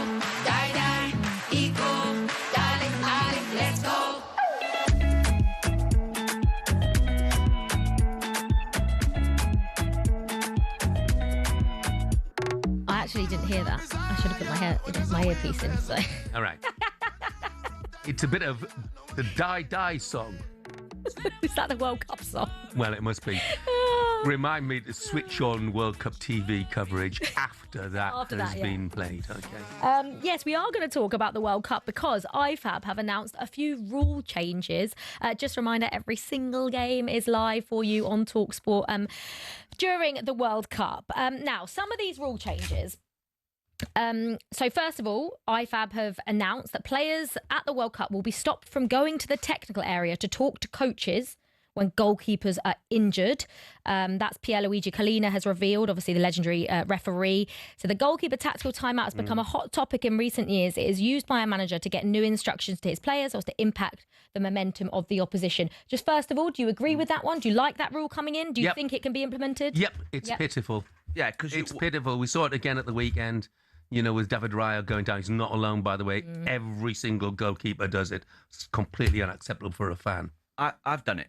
Actually, I've got to admit it. I've done it as a manager. From the kickoff, we would have like some of my teams would have a full press for 15 minutes, full press, and then after 15 minutes, someone goes down injured, and then you get a breather. Yeah. Can you do it again? Because it's hard work pressing from back to front. So it will stop that. Okay, another one, and this is on the back page of the Times as well. It's FIFA's warning to England. Tuchel's tactics at corners highlighted to referees in World Cup clampdown on grappling. So they've also approved a request to change the VAR's protocol to allow reviews of attacking fouls that happen before the ball is in play. So just for context, Adam Wharton's body checked a Uruguay defender. Ben White went on and scored, but looking back at that, they would be able to give a free kick for the foul that Adam Wharton made on the Uruguay defender before the balls come in, right? So, but what does this mean on sort of the flip side? Does it then mean that if a defender makes a foul before the ball is in play, that they're going to cut? They have to do it both ways, but IFAB have just said. They've allowed reviews of attacking fouls that happen before the ball is in play. What do you make of that? Well, this is where they're going to have a problem. Mark my words, they'll have a problem with this. If I'm marking you now, the goal's behind me, and I'm marking you, and I put my arms out full width, to make you run round my arms, and you run into me. If you run into me, am I making a foul? Am I allowed to put my arms up? I'm allowed to put my arms up, aren't I? Yeah, you are. And stand whichever. Well, when you're running in for the header, if you run into my arm, is that a foul? You're standing like that, the chance that when the ball comes in, you're going to give a penalty away. Yeah, but I would stand, Jeff, like that. What they do, the defenders, they put one arm behind your back, right? So they can watch the ball. So they look at the corner taker, and they don't have to watch you now. They can feel you. If you try and pull round the back of them, they can feel you with their arm. But the point is, seemingly, it will only apply to attacking players and not so defenders can do what they want to. That's what it sounds like. That's nonsense, obviously. It has to be for defenders and attackers. And by the way, if they do implement it here, then please, God, bring it into the Premier League next season if it works, because that is one of the biggest pains of my life, and I think a lot of football fans' life. I've just read Michael Antonio's book, and he said, it seems to me that absolutely anything, he said it's anarchy in the penalty box at the moment. He says anything seems to be acceptable apart from football. Hang on a minute. So they're only going to give fouls against the strikers? Well, that's what IFAB. So they've obviously released because there's no current rule on that for defenders, is there? There's no current rule that says that, because obviously we looked at the Mark Cucurella one on against Spurs, and people saying that should have been a penalty. because that happened before the ball was kicked. But the rule that they've come out with is only suggesting that if an attacking player makes a foul before the ball has been kicked and it then leads to a goal, they can rule out the goal. There is absolutely nothing to suggest that if a defender does it before the ball's kicked, a penalty is going to be given. Well, my first thought that comes in my head, there's going to be a penalty every game. Every corner, there's going to be a penalty. If they give it against the defenders. But they're saying they're only saying attacking players at the moment, Dino. Yeah. That's the point. Yeah, They're not saying. it's going to be interesting to see, you know, when we see it implemented, then we'll know, really, won't we? I think that's the basis. They should do something about the goalkeepers to stop the chaos in front of the goalkeeper. To sort it out, I would say, if you touch the goalkeeper, it's a foul. But then they do have an advantage because they can use their hands. Yeah. And I'll give you an example, Dino. Yesterday, Women's FA Cup final between Manchester City and Brighton. The opening goal of the game, the City centre forward, she just out-jumps. There is contact, but she just out-jumps the Brighton goalkeeper. There's contact. Couldn't rule it out because there was nothing wrong with it, even though there was contact. Yeah, so if the goalkeeper's coming out for the corner to catch it and the striker's going in to head it, you can't do anything about that, can you? You can't do anything about that. That's just contact sport. Yeah, it's a contact sport. Sport. Yeah, there's got to be. But if you foul the keeper with your arm while he's trying to catch a cross, that's a foul. Well, yeah, we saw the it. David Raya one get disallowed because of the foul. Do it with everyone. But it's subjective, isn't it? It's like, what is a foul on the keeper? Is just using your arms to jump, but knocking into them a foul on the keeper? That's why I said if you touch him, it's a foul. Yeah, but you can't. If he touches you, that's different. If he comes out and he makes contact with you. If you touch a whole can of worms. This is a can of worms. Who determines who touches who? Well, that's the Dino, you cannot have that every contact on a goalkeeper is a foul. You just you can't. And it's so difficult to try and find something that is going to stop that. Someone, I can't remember who suggested this, someone said, from an attacking, like for a corner, when the ball is kicked, no attacking players are allowed in the I heard that from Darren Cann initially. I think that's nonsense. It's so hard. It's just not. Leave the game alone. Just penalise fouls, penalise grappling, but otherwise, leave the game alone. You remember when it first started, Jeff? It was Shawcross playing for Stoke. Remember, it was that far back. Yeah. They started fouling from corners and they started giving penalties. Yeah. But that's gone off now. Do you think it can be, do you think something like grappling, and whether it's attacking or defensive, do you think we will see it implemented throughout the whole of the World Cup? I hope so. Because they do say this often, don't they? They say, we're going to stop everyone talking to the referee, and that never happens. It always ends up with everyone talking to the referee. They've also said 10-second subs and 5-second countdowns for throw-ins and goal kicks. I feel like that's slightly harder to maybe... And that's very hard to police. Yeah, we see the same thing with the amount of time that a goalkeeper's meant to hold on to the ball. Yeah, and the whole corner's being given. It's pretty much never implemented. And when it is, everyone says, whoa, it's never implemented normally. Why is he telling that? Because it's in the laws. You see Saka's handball in the box. They never give it. Yeah. Right? I didn't think it was handball, did you? It was accidental. It's bounced off his leg. And it's his arm. I would have said yes. I have seen them given many times. I was going to say that. But I was very pleased it wasn't, because it was total accident. So if we had 15 Premier League referees sat down watching that incident, I think some of them would have given a pen. Yeah. And some of them wouldn't. Yeah. That tells you the law is too complicated. Yeah, it's a mess. I completely agree. Olivia, thank you very much indeed. I mentioned Michael Antonio, by the way, and I mentioned I've been reading his book. One of the reasons for that is he's in for half an hour on the show tomorrow morning, so looking forward to that very much indeed. Coming up for you, we bring you a flavour of the mood from the Arsenal victory parade. North London is definitely red. Well, everyone, keep hating. We'll be back next year to win it again.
As I've been waiting to come on, I've just had a message from somebody called Gabriel Agbonlahor. I'm not quite sure who he is, but his message was replying to me writing a diary in the Spectator magazine this week, which is headline, "No one likes Arsenal, we don't care." And he's just said, "I pray for a PSG win." Think about that sentence. That is a talkSPORT presenter on his knees praying to God that Arsenal an English team, do not win the Champions League. That is how pathetic the Arsenal haters have got. It is pathetic. I want to ask you about that, Pierre, and I'm deadly serious, right? I'm deadly serious, right? I remember West Ham getting that Conference League final. Just about the whole country was behind them. Certainly Palace last week. Everybody was behind them. Why? What is it with Arsenal? I just cannot understand how any fan base that has me, Keir Starmer, Jeremy Corbyn, the president of Rwanda. You've answered that. And I haven't finished yet. And the late Osama bin Laden. Why that fan base would be so detested, I have no idea. No, you know what it is? It's we live in a country I like this about our country, but it's full poppy syndrome, right? When we were losing and choking, everybody loved Arsenal, right? For the last 22 years, there's nothing. We know sport is full of money, and when it comes to exhibition matches, it is the cash involved that gets them off the ground. But that's what makes it even more annoying if the event falls flat. When Mike Tyson fought Jake Paul, 65 million people streamed it on Netflix, but many people complained of buffering and freezing, and the fight itself wasn't that great either. So fans got shortchanged, while Tyson and Paul took home around $60 million between them. Another one with a huge prize pot was Tiger versus Phil in 2018. That had £9 million. But again, the pay-per-view had streaming issues. Miking up the players was an anticlimax too, and the golf itself was bang average. When Ronaldo went to Saudi, we all knew money was the driving force, given his salary of £177 million a year. But then they thought, let's get Messi over for a game. So we had PSG versus the Riyadh All-Stars. Both the GOATs were past their best, but PSG still lined their pockets, charging fans a few pounds to watch it on their official channels. Although it wasn't quite as bad as the 75 quid pay-per-view where Mayweather fought McGregor. I feel like what we really need is constantly high-quality action delivered to you for free. And that, my friends, is called talkSPORT.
Good morning, this is talkSPORT Breakfast, 7:37, Monday, June the 1st.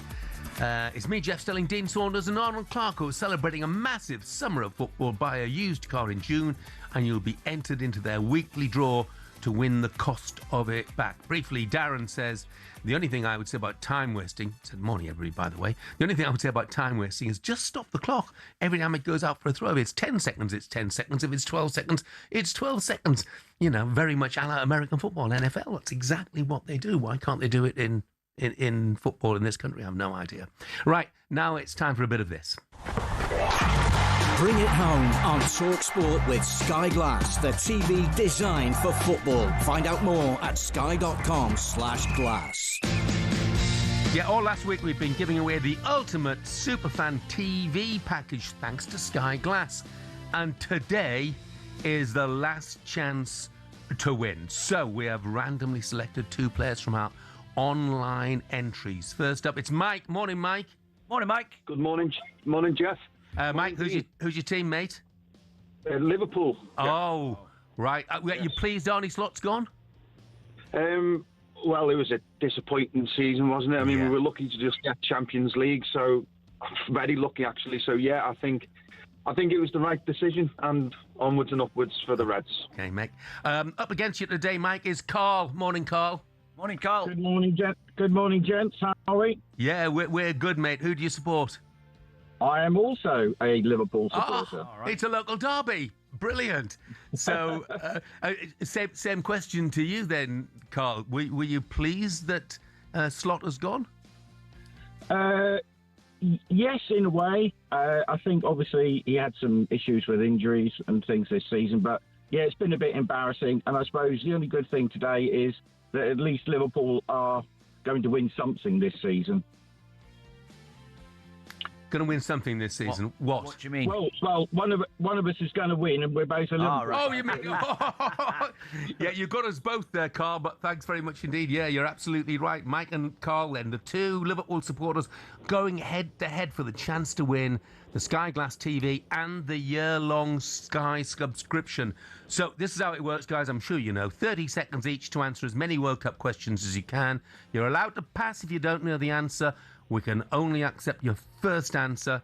Top scorer wins the Sky Glass TV and the year-long Sky subscription package. Mike, you are first up. Are you ready? Okay, Jeff. Yeah, ready. Right. Good luck to you, Mike. Here you go. Your 30 seconds starts now. Which player bit an opponent at the 2014 World Cup? Luis Suarez. Correct. Which country hosted the 2014 World Cup and lost 7-1 to Germany? That was Brazil. Correct. Who is the all-time top goal scorer for the England men's national team? Gary Lineker. No, it's Harry Kane. Which Dutch player scored a famous flying diving header against Spain in 2014? Van Persie. Correct. Which European country won 3 major tournaments back-to-back, 2008 and 2012? France. No, you were just out of time, and the answer was Spain. But Mike, good fist to that, mate. 3. No problem. You'd be kicking yourself over Harry Kane, but yeah, 3's a pretty good target to set. So, Carl, you know just what you've got to do. Are you ready? I am. Okay. Far away. Your 30 seconds starts now. Who sang the official 2010 World Cup song Waka Waka? Shakira. Correct. Which country has won the most men's World Cup titles with 5 trophies? Germany. No, it's Brazil. In what year did Lionel Messi finally win his first World Cup? 2022. Correct. Who captained Croatia to the 2018 World Cup final and won the Ballon d'Or? Modric. Correct. Who managed the French men's team to the World Cup victory in 2018? Oh! Agonisingly close. I'll have a guess at that one. Was it Deschamps? It was Didier Deschamps, which was probably on the tip of your tongue, Carl. It wasn't, actually. Wasn't it? Oh, okay, well, that's very honest of you. Look, I tell you what, I was impressed with Shakira, with the answer, not with the song. Very impressed indeed. But what that means, Carl, is you have also got 3 points. So we're going to penalties. We are going to go to penalties. We are going to go to a tiebreaker. So I'm going to ask you both the same question, and whoever gets closest will be the winner of that Sky Glass package. So here's the tiebreaker. In seconds, how fast was the fastest goal ever scored in World Cup history? Carl, I'm going to ask you first. In seconds, how fast was the fastest goal ever scored in World Cup history? I'm going to go with 11. 11, says Carl. Mike, same question. How fast was the fastest goal ever scored in World Cup history? I'm going to go with 10. Mike, brilliant answer with 10. You are 1 second out because the answer is 11, and Carl absolutely nailed it. Amazing. Well, I'll tell you what, though, Jeff, I've just been looking. I'm sure it was Gary Lineker who was the top goal scorer in the World Cup for England. He's got 10, and Harry Kane's got 8. What do you mean you've been looking? You've not been looking at your phone, have you? Well, when the other guy was being questioned, Mike, I'm sure it was Gary Lineker with 10. Mike, I think you're right, but the question was, who is the all-time top goal scorer for the England men's national team? I take your point. It didn't specify the all-time top goal scorer, not in the World Cup, but the all-time top goal scorer for the England men's national team. Oh, right, okay, no problem. So, but I do take your point. Look, Mike, commiserations, because you played brilliantly. No problem. And for Carl to nail that as a bullseye with his answer of 11 seconds there in it was a total guess, yeah. Well, it was brilliant, Carl. It was an absolutely brilliant guess. So well done, mate. I nearly said 9. Well, look, you have won yourself a very nice Sky Glass TV package. It's a Sky Glass TV and a year-long Sky subscription. So very well played indeed. Enjoy it, mate. Very much. And that was all thanks to Sky Glass, the TV designed for football. Find out more at sky.com/glass. Bring it home on talkSPORT with Sky Glass, the TV designed for football. Find out more at sky.com/glass. Right, still to come on breakfast.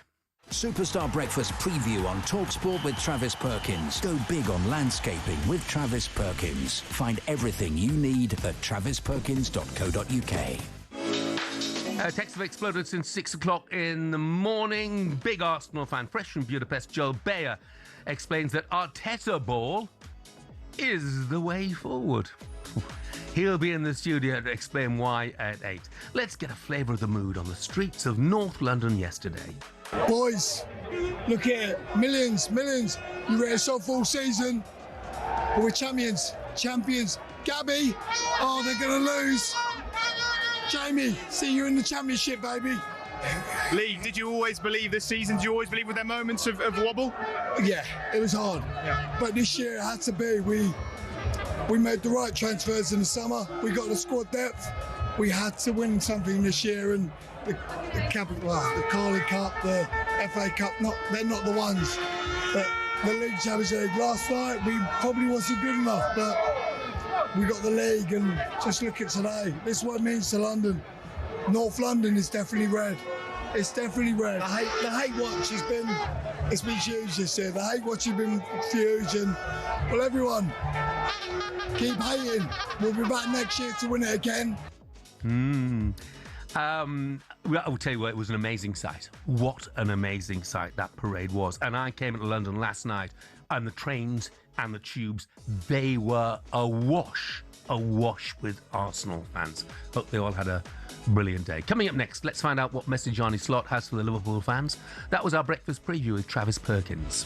Superstar Breakfast preview on talkSPORT with Travis Perkins. From fence panels to decking or paving packs to topsoil, Travis Perkins has all your landscaping needs covered.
Big week.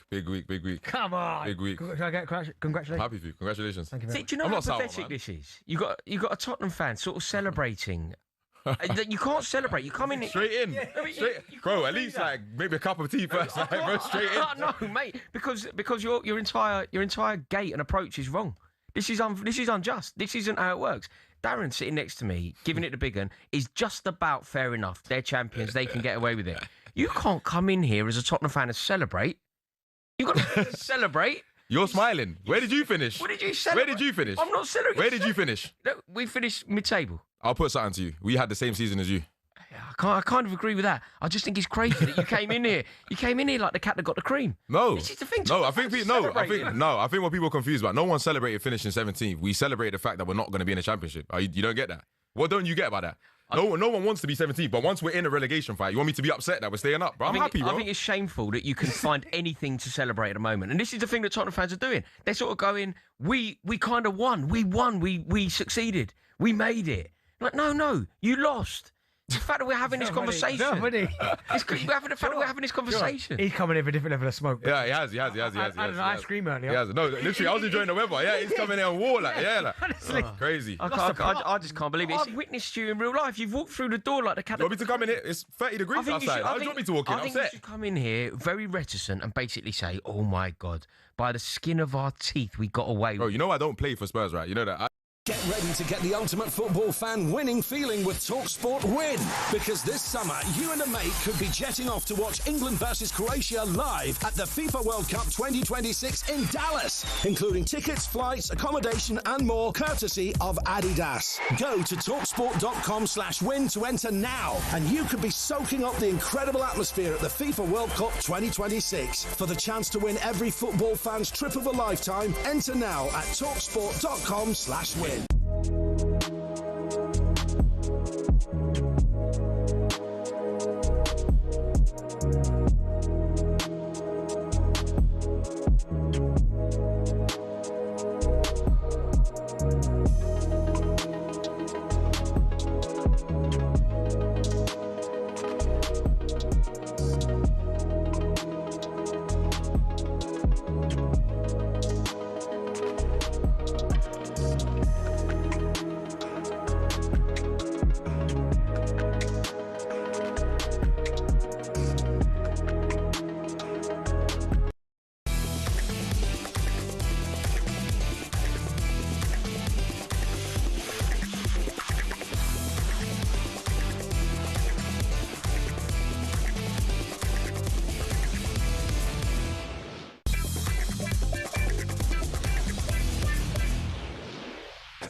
Good morning, this is talkSPORT Breakfast. I'm Jeff Stelling.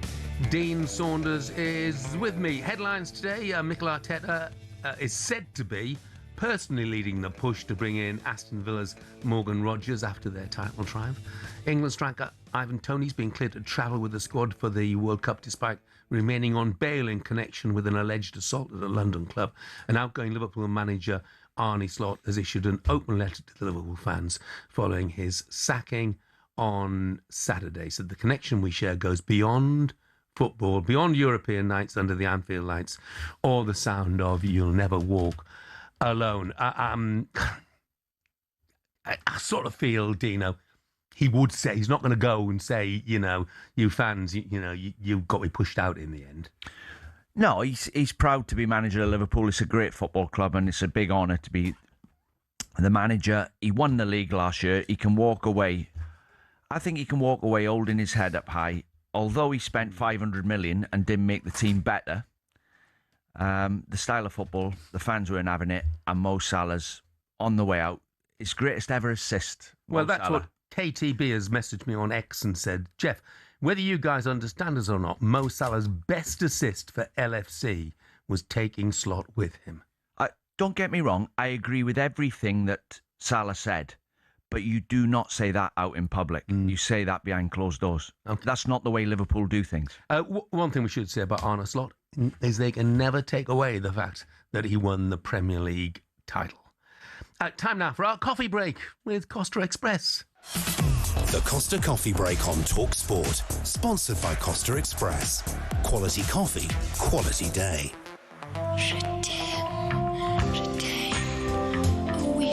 Stick a load of singles in there and then they fall in love. Of course it's hard. It's supposed to be hard. A 36-year-old, you'll have the knockers, you will. just because it's offering its teat? Do I really have to muscle on that? Is there anything in your personal life that could be causing you stress, sir? I'm not a great lover. Hello. Oh. What's your name? Sarah Louise. Sarah Louise. Crack, you're up for it, aren't you? I was in love at the time. That's what I was doing. At the time? Yeah, Olivia is back with us. Hey, 7:53 and you're still here. I know. I don't know what's going on this morning. Right, we are going to play a little game of Transfer Tinder. Dino, I think you've played this, but do you want me to remind you of the game? Swipe left or swipe right? Swipe left is... Swipe right. You want to swipe right's good. Swipe right's yes. Left. Okay, so we'll give you some profiles. You on Tinder? No, I've got a boyfriend. Have you been on Tinder? No, I've actually never had Tinder. Will you go on Tinder again when you finish with him? Or when he finishes with you? You sound like Al. God. And if he bins you for working unreasonable hours? He works on reasonable hours as well, so Does we're he? good. What does yeah. he do? He's got a football podcast. Okay. Does he? Yeah, so similar but different. Yeah. Oh. Yeah. Anyway, should we Next move on? best thing to play in. Let's move on. Okay, the first one is Pierre Sage to Crystal Palace. We're starting with a manager. So the 47-year-old Frenchman who Palace are looking to pry away from his current love is one of the hottest properties in Europe, guiding Lens to a second-place finish in Ligue 1 and lifting the Coupe de France. He's got big shoes to fill, though, after Oliver Glasner won the hearts of Palace fans and gave them the best days of their lives. Pierre Sage to Crystal Palace. Are you swiping left or swiping right? I don't know him, to be honest. But it seems if you've got a foreign name, you're in. He's done a pretty good job with He's Lens. got a foreign name because he's French. He would have a foreign name. Do you know what I mean? It's not sexy to have Sean Dyche. It's not sexy, is it? Sean Pierre Dyche. Sage counts. Sam Allardyce. Not Look, sexy. he's done a great job at Lens. Plays pretty fast tempo football. Did well at Lyon before that as well. Every manager, he's a punt, isn't it? We don't know. But, I would swipe right. Yeah. What are you going to do, Dino? I'll swipe right as well. Yeah, we're going to swipe right. Oh, 1 out of 1. Okay, next one. We're going to move on to a couple of players. Alisson to Juventus. So he's 6'4" Brazilian. He's a keeper. The old lady are making a move, but does Alisson like a cougar? He's good with his hands, good with his feet. It's been a loving 8 years in Liverpool, but could he be tempted by the team from Turin? Alisson to Juventus. Are you swiping left or swiping right? I think he should stay at Liverpool. Why are you leaving? They've let too many players go. But Alisson, if he leaves, it's hard to replace him. He's the Swipe best, left. He's the best goalkeeper they've got. In the world. Best in the world. I think he's the best in the world. I'd probably have David Raya over him right now, I think. Well, he's not even in the Spanish team, David Raya. No, but that's Unai Simon, isn't it? Yeah. But Alisson, look, it doesn't matter. He's a top goalkeeper. Depends whose perspective you're looking at this. From a Juventus point of view, it's a swipe right. From a Liverpool point of view, it's a swipe left. Swipe left. Swipe left, get rid. Okay. Rafa Leão to Manchester United. 6'2" Portuguese. His current relationship is going downhill. He's publicly announcing he wants a new chapter. Milan happy to part ways as well. Should he swap the Italian dream for Michael Carrick's team? Swipe left or swipe right? Every player Man United sign right now is critical. With the mistakes they've made over the last 10 years, they've got to get it right. Is Rafa Leão the right on the left? Has he got a good attitude? I just signed him. He's obviously a decent player, but what's his attitude like? You can't let him in the door. If he's got a bad attitude, and Man United are getting better, aren't they? The players in Bomo, Cunha they've signed, they're better than the players they've had who were just picking their wages up. Yeah. Lazy. Yeah. You've got to sign the right attitude and the club will end up like Arsenal are now. Yeah. Good attitude in the club. Jeff, what do you reckon? Not sure. Never been Yeah. convinced with him. Never been convinced with him. Milan have had a miserable season by their standards. He's got 10 goals, which is okay. But I would swipe left. Do you score goals? If you score goals, do you work hard? If you do both, come and sign for me. And I've not seen enough of him, so I'm going to swipe left. Swipe left. Okay, and the final one is João Palhinha to Sporting. So 6'3" Portuguese midfield maestro. They say never go back to an ex, but Sporting are his first love. Yeah. After a rocky patch in London, he might want to go back to his home comfort. So João Palhinha to Sporting. Are we swiping left or swiping left? Right? Stay at Spurs. But Spurs don't want him. Well, at least he gets his foot in. Spurs do want him. On a permanent... Surely. Yeah, De Zerbi will want him. Yeah. He was excellent in the run-in under De Zerbi. You need people who aren't skillful, Yeah. but actually stop the opposition and stand in the middle of the pitch and put their foot in and win headers and tackle and give it to the players who can beat Well, he people. scored some really important goals Yeah. for Spurs as well. He scored a big one at the end. But Dino, you know what? Lisbon, as you know, as Olivia said, were his first club. They will play in the Champions League next season. Spurs have been back-to-back battles for relegation. Why wouldn't you go? If I'm looking at it from a Sporting Lisbon point of view, for me, absolutely swipe right. Spurs is a bigger club than Sporting Lisbon. No, they're not in the Champions League, are they?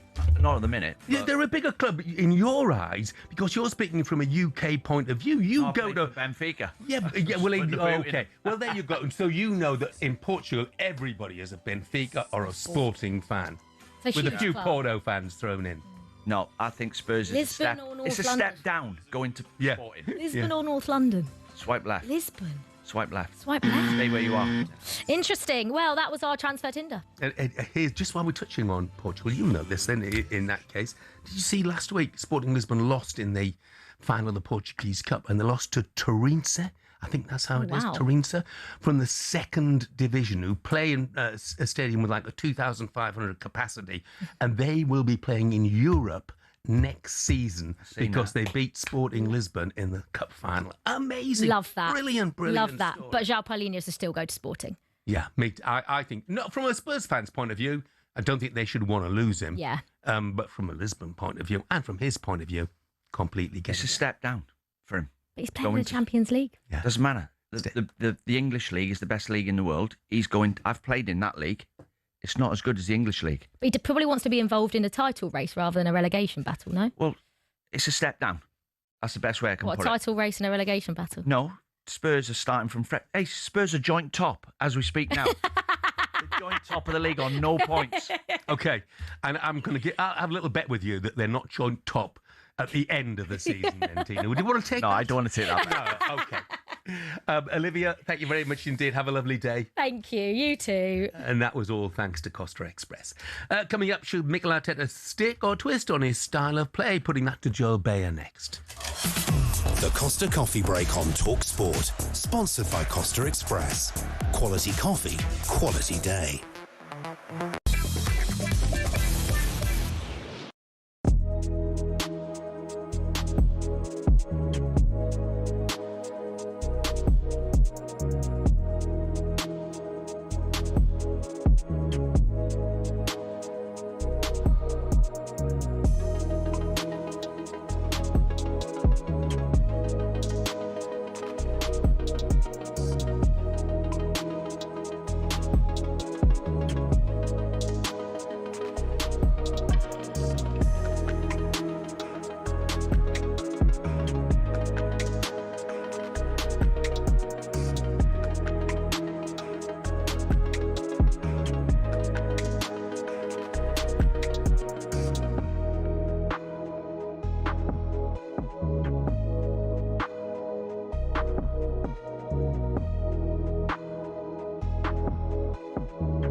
Look, he was on stage last night. It was quite an emotional sort of admission, really. He said that after Brighton, I think in week 10, I came off the stage and the incident in Manchester where he had the argument with Jan van Veen.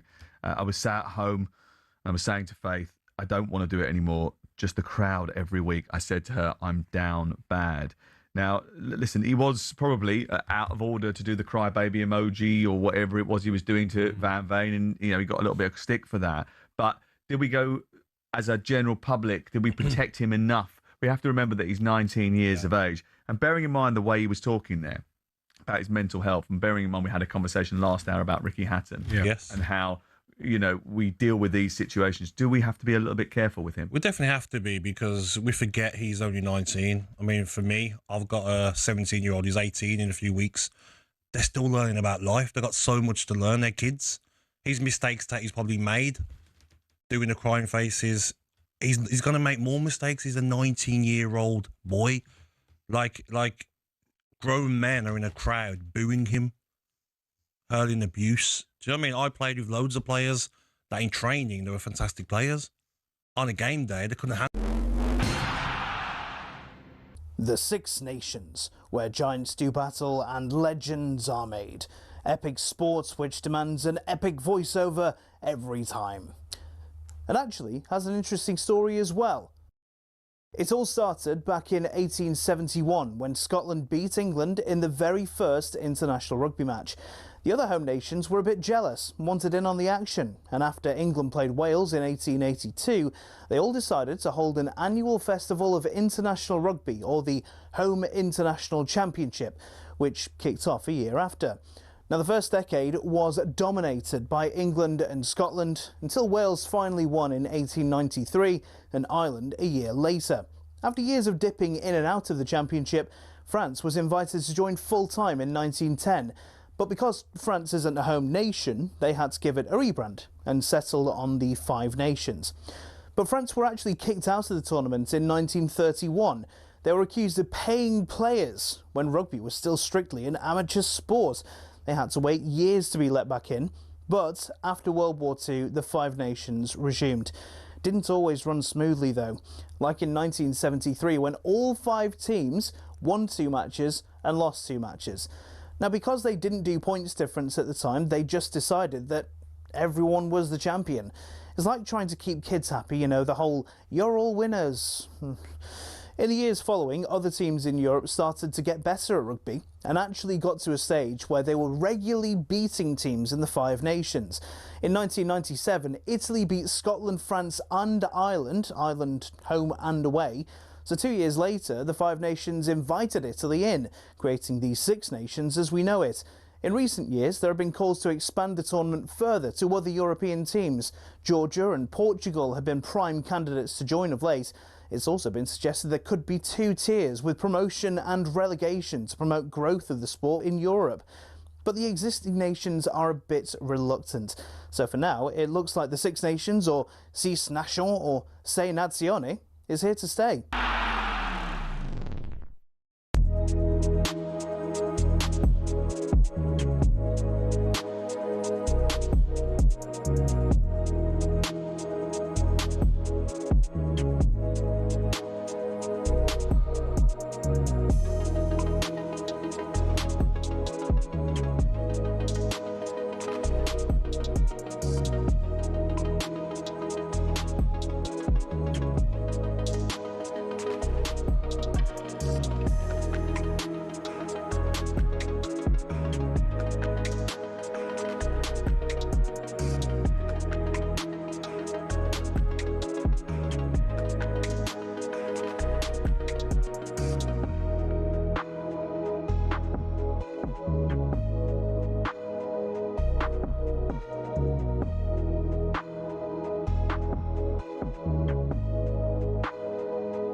Good morning, this is talkSPORT Breakfast with me, Jeff Stelling Dean Saunders and Arnold Clark. Buy a used car in their upgrade event and get 2 years free servicing, plus the chance to win the cost of it back this June. 6 minutes past 8 o'clock, Monday the 1st of June. By the way, just want to say that the comment in the news there from Nick about me saying, you know, Arsenal are like an ugly baby that only its mother could love.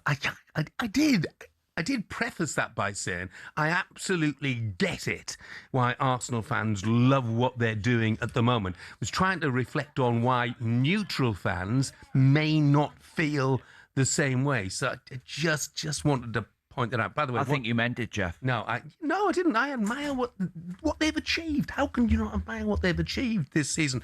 It's not to my particular liking the way they play the game. I think they could be far more open and attractive. You cannot deny what they've won and how close they've come to winning the Champions League as well. Just before we move on, because we're going to talk more about this, just want to say what a terrible Monday morning it must be for poor old Billy Gilmore, who was injured in Scotland's friendly against Curaçao at the weekend, and he will not be going to the World Cup. I mean, that is so tough. As an on the ex-player, young man. Billy, if it doesn't kill you, it makes you stronger. Mm. So you've just got to come back. And it's disappointing, but it makes you stronger in the long run. Yeah. Tyler Fletcher, on the other hand, wow, what an opportunity for him then, added to that Scotland squad and flying out to the States. Right. Headlines this morning, or rather what's on the way for you, I should say. We're going to be joined in the studio by Emmy Award and Golden Globe winning actor, star of 24, Kiefer Sutherland. And we're asking the question this morning, you might have noticed, why do Premier League champions Arsenal seem to be on the end of so much criticism? More than 800,000 fans lining the streets of North London yesterday. It was an amazing sight to celebrate them winning the Premier League, but of course they just missed out at the weekend. Two people in particular, Jason Cundy and Gabby Agbonlahor, revelled in the Gunners' loss to PSG alongside the two-time title winner Perry Groves. The only side in London to win the Champions League is Chelsea. And that's that's another thing, by the way. I heard twice. you say that you're not a big club if you haven't won the Champions League or Well, you European can't Cup. you can't sit at the top table. Right, so you're saying Nottingham Forest are a bigger club than Arsenal? Well, because they won the. So they're a bigger club. So you're saying Steaua Bucharest are a bigger club than Arsenal? You're saying Red Star Belgrade, PSV. They're bigger clubs than Arsenal. Hamburg. Don't be silly. Feyenoord, FC Porto, Marseille. They're bigger clubs than Arsenal. They've won the big trophy. No, are they bigger clubs? You've got to win it. No. So you think Villa are a bigger club than Arsenal? Because they won European. When was the last time Villa won the top title in this country? I look at European Cups. Not answering my question. And I look at just one You're not answering my question. Europa League. I'm not When sure was the last when time that Villa is. won the first division? And I'll give you a clue. First division. Yeah, but I look at European. When was the last time Villa won the FA Cup? I'm not sure. You're a big Villa fan, yeah? Yeah. So when's the last time Villa won the FA Cup? I look at European Cups. You're not answering my question, Gab. When was the last time Villa Perry, won the FA Cup? you can't sit at that top table, mate. No, if mate. you're going to a wedding, right? If you're going to a wedding, first or second? No. Okay, we'll both be right. If you're going to a wedding, you're sitting out with all the others. Yeah. No, you're Arsenal. You're not. You're not in VIP. You've got You haven't PSV. answered my question. Steaua Bucharest. So you think Steaua Bucharest are a bigger club at the than wedding? Arsenal? Don't be silly. They're sitting next to the bride and groom. Don't you realise how silly you No, sound? but you can't. You've got to feed off that top It's coming. table. Don't worry. It's coming. Two overgrown schoolboys with Perry Groves. Perry, well done. I think you nailed them during the course of that. Joining us now, presenter, huge Arsenal fan, Joel Baer. Morning, Joel. Sorry to put you through that again. Morning, Dean. Morning, Jeff. You know what? I'm here to launch an attack on them too. Good, are you? Gabby and Cundy, because I don't understand how you can be on radio representing the people who love football, and that's what you come out with. They came to work wearing PSG shirts. I was in Budapest enjoying the game. I look at my timeline and it's them dancing around, celebrating. Cundy, your team, yeah, you love Chelsea, but you played for Ipswich, mate. That's where you had the majority of your appearances, Ipswich Football Club. Gabby, you played for Aston Villa. You love Thierry Henry. You told me yourself last week. Where has it gone wrong? Why is it that there's so much hate for Arsenal? Where's this come from? I mean, what do you think when you sit there and you look at it, Jeff? No, I was embarrassed by that.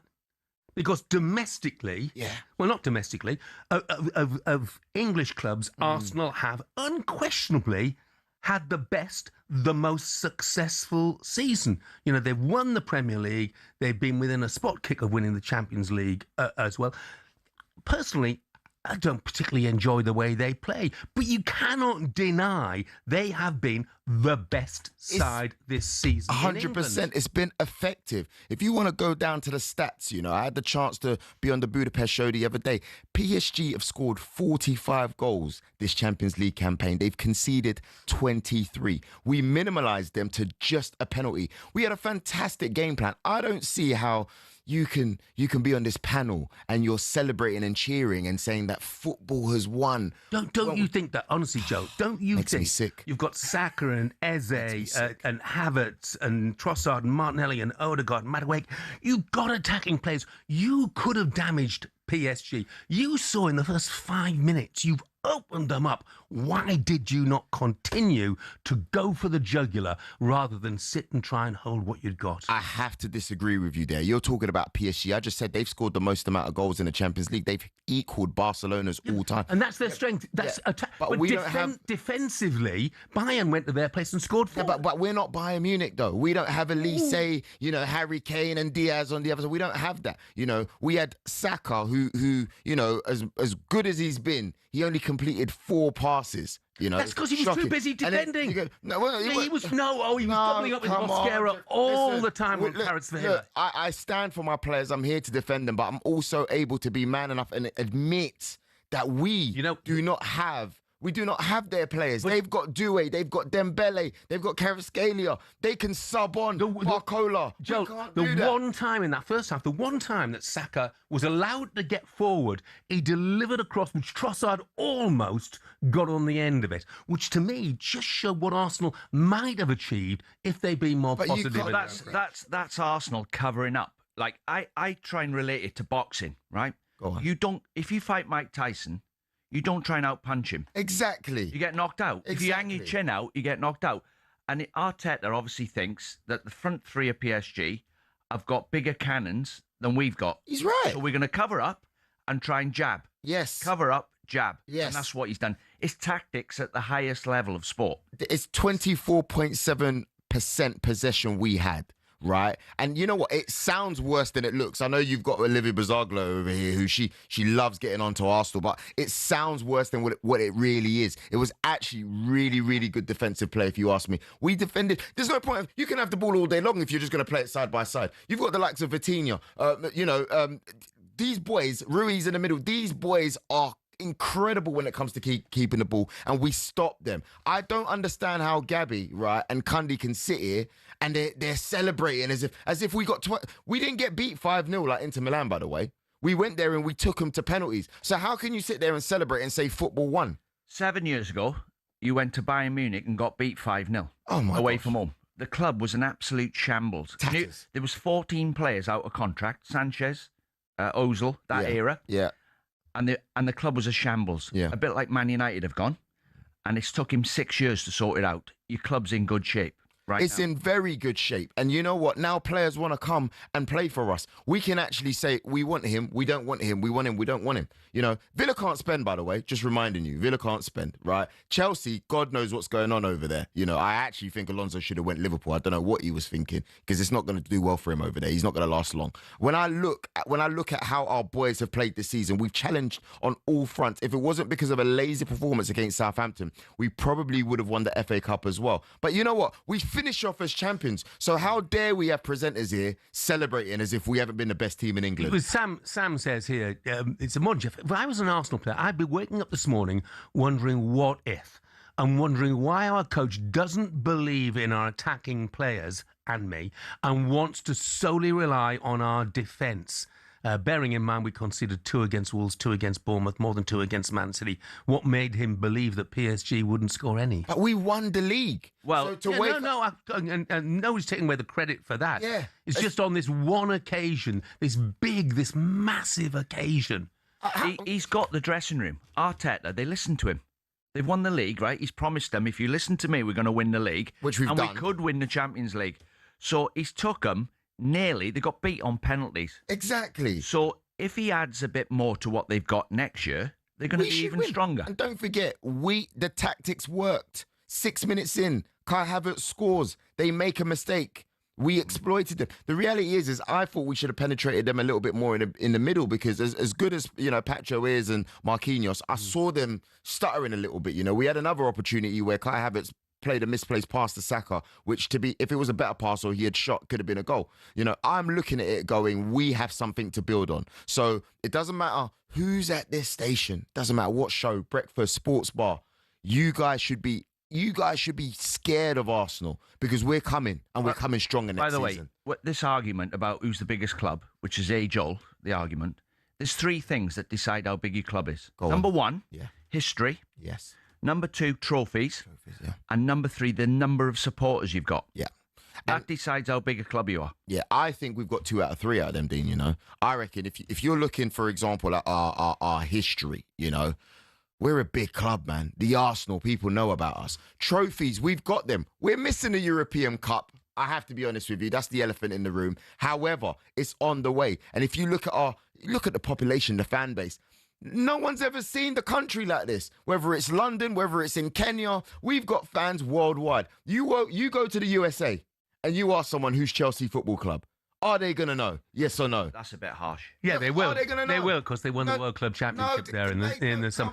You go to the States. You go to the States and ask them who Manchester United are, and you'll find them queuing up. You go to the States and ask them about Liverpool, and you'll find thousands of fans queuing up. They'll say Arsenal. Well. Arsenal. We know Arsenal. They'll say it. But look, the scenes were brilliant in North London. But CD's texted said, this guy's proving the point himself. PSG scored 45 goals. How many did Arsenal score in the Champions League? That's all neutral fans are pointing out.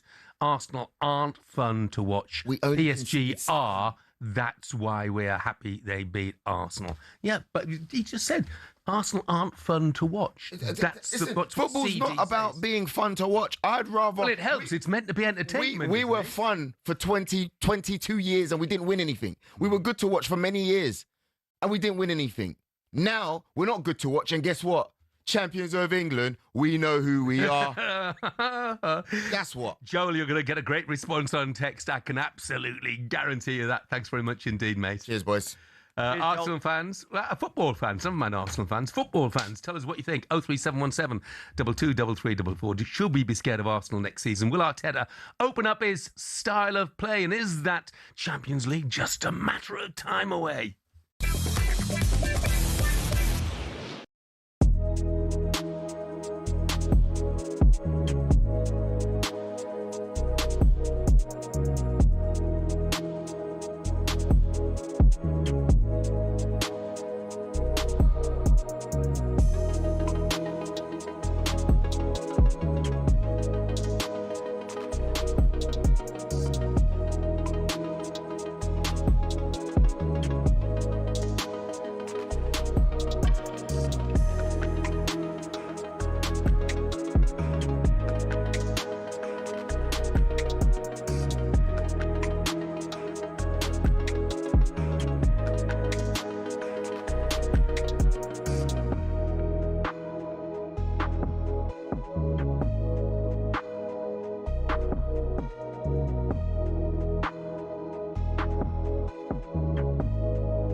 David is an Arsenal fan. He's written the next big Arsenal song to rival North London forever. Good morning, David. How are you? Good morning, David. Let's talk about the right side of North London now, people. Championes! Championes! Tell us about the song that you've written. Can you give us a blast on air? Oh, I'd love to. So it's called We're Going All the Way by my artist named Guna Gonna Sing. So if you're finding out, have a listen, blast out. And there's a little bit of an intro with a bit of commentary from the end of the Atletico Madrid Arsenal game. And then it goes into it like this. Are you ready? Yeah, we're ready. Unfortunately, we're ready. Okay, here we go. We're going all the way. The champions of England say Arsenal. Arsenal. Rewriting history. Unbeaten every game we played. Arsenal. Arsenal. Mikel Arteta is our man. The Gunners going on for victory. North London is redder than ever. We're making history. Oh. You'll see, but we're going all the way. The champions of England say Arsenal. Arsenal. And there you go. You get the drift? David. When are you on top of the pops, mate? Deary me. Listen, catchy, isn't it? Catchy. Not one bit, mate. I quite like that, David. Terrible. Listen, you're going to have to do more than that to get Gabby on. Terrible, David. You'll be singing it in your sleep in no time. Do me one favour, David. Never. Get ready to get the ultimate football fan winning feeling with talkSPORT Win. Because this summer, you and a mate could be jetting off to watch England versus Croatia live at the FIFA World Cup 2026 in Dallas, including tickets, flights, accommodation and more, courtesy of Adidas. Go to talksport.com/win to enter now, and you could be soaking up the incredible atmosphere at the FIFA World Cup 2026. For the chance to win every football fan's trip of a lifetime, enter now at talksport.com/win.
Good morning to you. This is talkSPORT Breakfast with me, Jeff Stelling Dean Saunders. Huge reaction to Arsenal this morning. Dean says, Jeff, you need to retire. Well, thanks, Dean. Where was the fun football when Chelsea dominated with Mourinho? Absolutely nonsense. Which is exactly what I said earlier on, Dean. Dean, you need to retire, mate, because your hearing's clearly going. I didn't mean it, Jeff. It was, different, Dino. It was, it wasn't great to watch when Chelsea were winning under Mourinho. Jack, the Newcastle fan, says the Arsenal fans just said they don't have the same options as PSG did to ring the changes with the likes of Barkler coming off the bench. Absolutely. I mean, Arsenal's bench much stronger on paper than the PSG bench. Dino, Barkler was lightning when he came on. Well, speed. You can't stop it. I mean, when Mourinho was manager of Chelsea, if you remember, they had Drogba, who stood on the offside line. He didn't come back like Gyökeres did last night and comes right back 30 yards from his own goal, so they can't get up the pitch. And then Drogba would turn a clearance into a goal, or he took one pass down the channel, he'd hold the centre-half off and he'd use his body strength. Yeah. And you've got Damien Duff and Aaron Robben, wide, pace. So that team that Mourinho had, he did leave one striker up the pitch. Yeah. And it was effective, but it wasn't always the best to watch. Peter, as an Arsenal fan, I'm just going to praise you this a bit, mate. He says Arteta not having won anything, he changed his tactics, which shows he's a good manager. The proof will be in the pudding next year, as they say, if we carry on playing unattractive football, which I agree with. But it won the league, and that's what we had to do. Right, let's get the latest odds with Coral and Dave Stevens. The Coral Daily Download on talkSPORT with Coral. We're here for the fans this season. 18 plus, gambleaware.org. An anonymous text here says Jeff needs to get over himself. There's quite a lot of me to get over, I'll be absolutely honest. Could take a while, okay? All right, Steve-O, good morning to you. Morning, Steve-O. Jeff, Dino, very, very good morning. Lively show this morning. Oh, man, we always knew it would be, whether Arsenal won or lost, it was going to be... Yeah. It was going to be lively. Look, I do actually, for what it's worth, I agree that the way they played was the only way they could play against that PSG side. If they tried to go toe-to-toe, we saw PSG in that first leg against Bayern, what they're capable of. And look, they came so close. But when it comes down to penalties, of course, obviously it went the way of PSG. And I don't think anyone, apart from Arsenal fans, would disagree that actually, overall, PSG, the best side in the competition, 2 years in a row now. And Dino, they're favourites to make it 3 in a row next year. 5-1 favourites, PSG. But then, of course, it's very close and it's all the usual suspects. Arsenal 6-1. Bayern Munich 6-1, Man City 13-2, 8-1, Barca 9-1, Real Madrid 14-1, Man United, Liverpool 10-1. But Dino, I want to ask you, I'm going to get away from Arsenal for a second, and I want to ask you about Man City. It looks like Enzo Maresca is going to get the job. Should Man City be avoided in all betting markets next year? Can Maresca possibly go in there and win trophies? Is it the impossible job? Well, the playing staff they've got at the moment, when you kick off before every Saturday game, they have got better players than most of the opposition. There's 2 or 3 teams who've got better players than Man City. Only 2 or 3 who you could argue about it. So they have got better players. So whoever's guiding them, the manager now has to just guide them in the right direction. I'm not sure if Maresca's the man because he done a decent job surviving at Chelsea. I thought he'd get sacked after 6 months because he had 47 players. And you can't keep them all happy. But he done well to survive that long. Going into Man City, different pressure. Following Pep. And as Vincent Kompany said, maybe he should be the one after Maresca. Yeah. And that's the time to take the job. But it's going to be difficult. But I wouldn't have a bet on him. I don't know what's going to happen next year. Do you? I don't know. No, I think, look, just going back to that Champions League betting, the one thing I would say, PSG aren't going to get any weaker, are they? They're still such a young team. Players like Doué, Barkler, 2-time Champions League winner already. They set the standard, and it's up for the others to catch up. And look, talking to managers, obviously a couple of high-profile vacancies. We think Andoni Iraola is shoo-in for the Liverpool job. He's 10-1 on, Jeff. Sebastian Hoeneß, 8-1, the only kind of other one at single-figure odds to go there. And, of course, Crystal Palace, they need a manager as well. And Pierre Sarge, who's currently at Lens, I think, in France. Even money, Frank Lampard, 2-1. So look, we'll see how those two figures play out. But again, Iraola, Dino, goes into Liverpool. I mean, that's going to be a huge job, isn't it? And we've seen what he's done at Bournemouth, but we've seen it. Thomas Frank most recently going to Tottenham. How difficult that step up is. Well, managing Bournemouth is obviously a little bit different. Well, a big difference to managing Liverpool, because at Bournemouth you can sit back and do what Arsenal done last night. You can do that every week and break on teams. At Anfield, you can't do that. You've got to have the ball and you've got to take the ball to the opposition, and you've got to find a way round when teams park the bus. You've got to find a way round it. You've got the tools on the bench. You've got the tools on the pitch to get round it. So he's done a great job at Bournemouth. It's a bit sad. I'm a bit, to be honest with you, I've got the hump with the players, what they've done to Arne Slot. It's half of it's his fault, and I just thought he was out of order when they're all liking Salah's tweet, and so I don't know.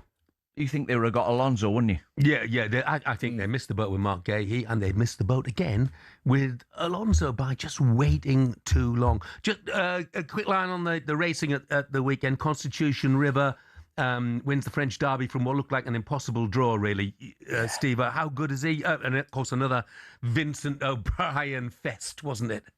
Aidan O'Brien, yeah. Do you know what, Jeff? You run out of superlatives for Aidan O'Brien. And you talk about great teams, Dino, in football, PSG are. Aidan O'Brien and the Ballydoyle team are they have the best players, i.e. the best horses, the best jockeys, but they have the best tactics. And they won a French derby yesterday that they had no right to on that draw, as you say, drawn 15 Constitution River. They had a 1-2-3 for good measure. He'll go to the Coral Eclipse now, I hope, Constitution River. He's 5-2 joint favourite for that. And we move on to Epsom this week. The Epsom Oaks on Friday for the fillies. Aidan O'Brien has the favourite Amelia Earhart. And it's the Derby on Saturday. Aidan O'Brien has the favourite for that, Benvenuto Cellini. They are just, at the moment, like PSG, setting a standard that the rest all have to catch up with. Steve-O, thank you so much. Thanks, Cheers, fellas.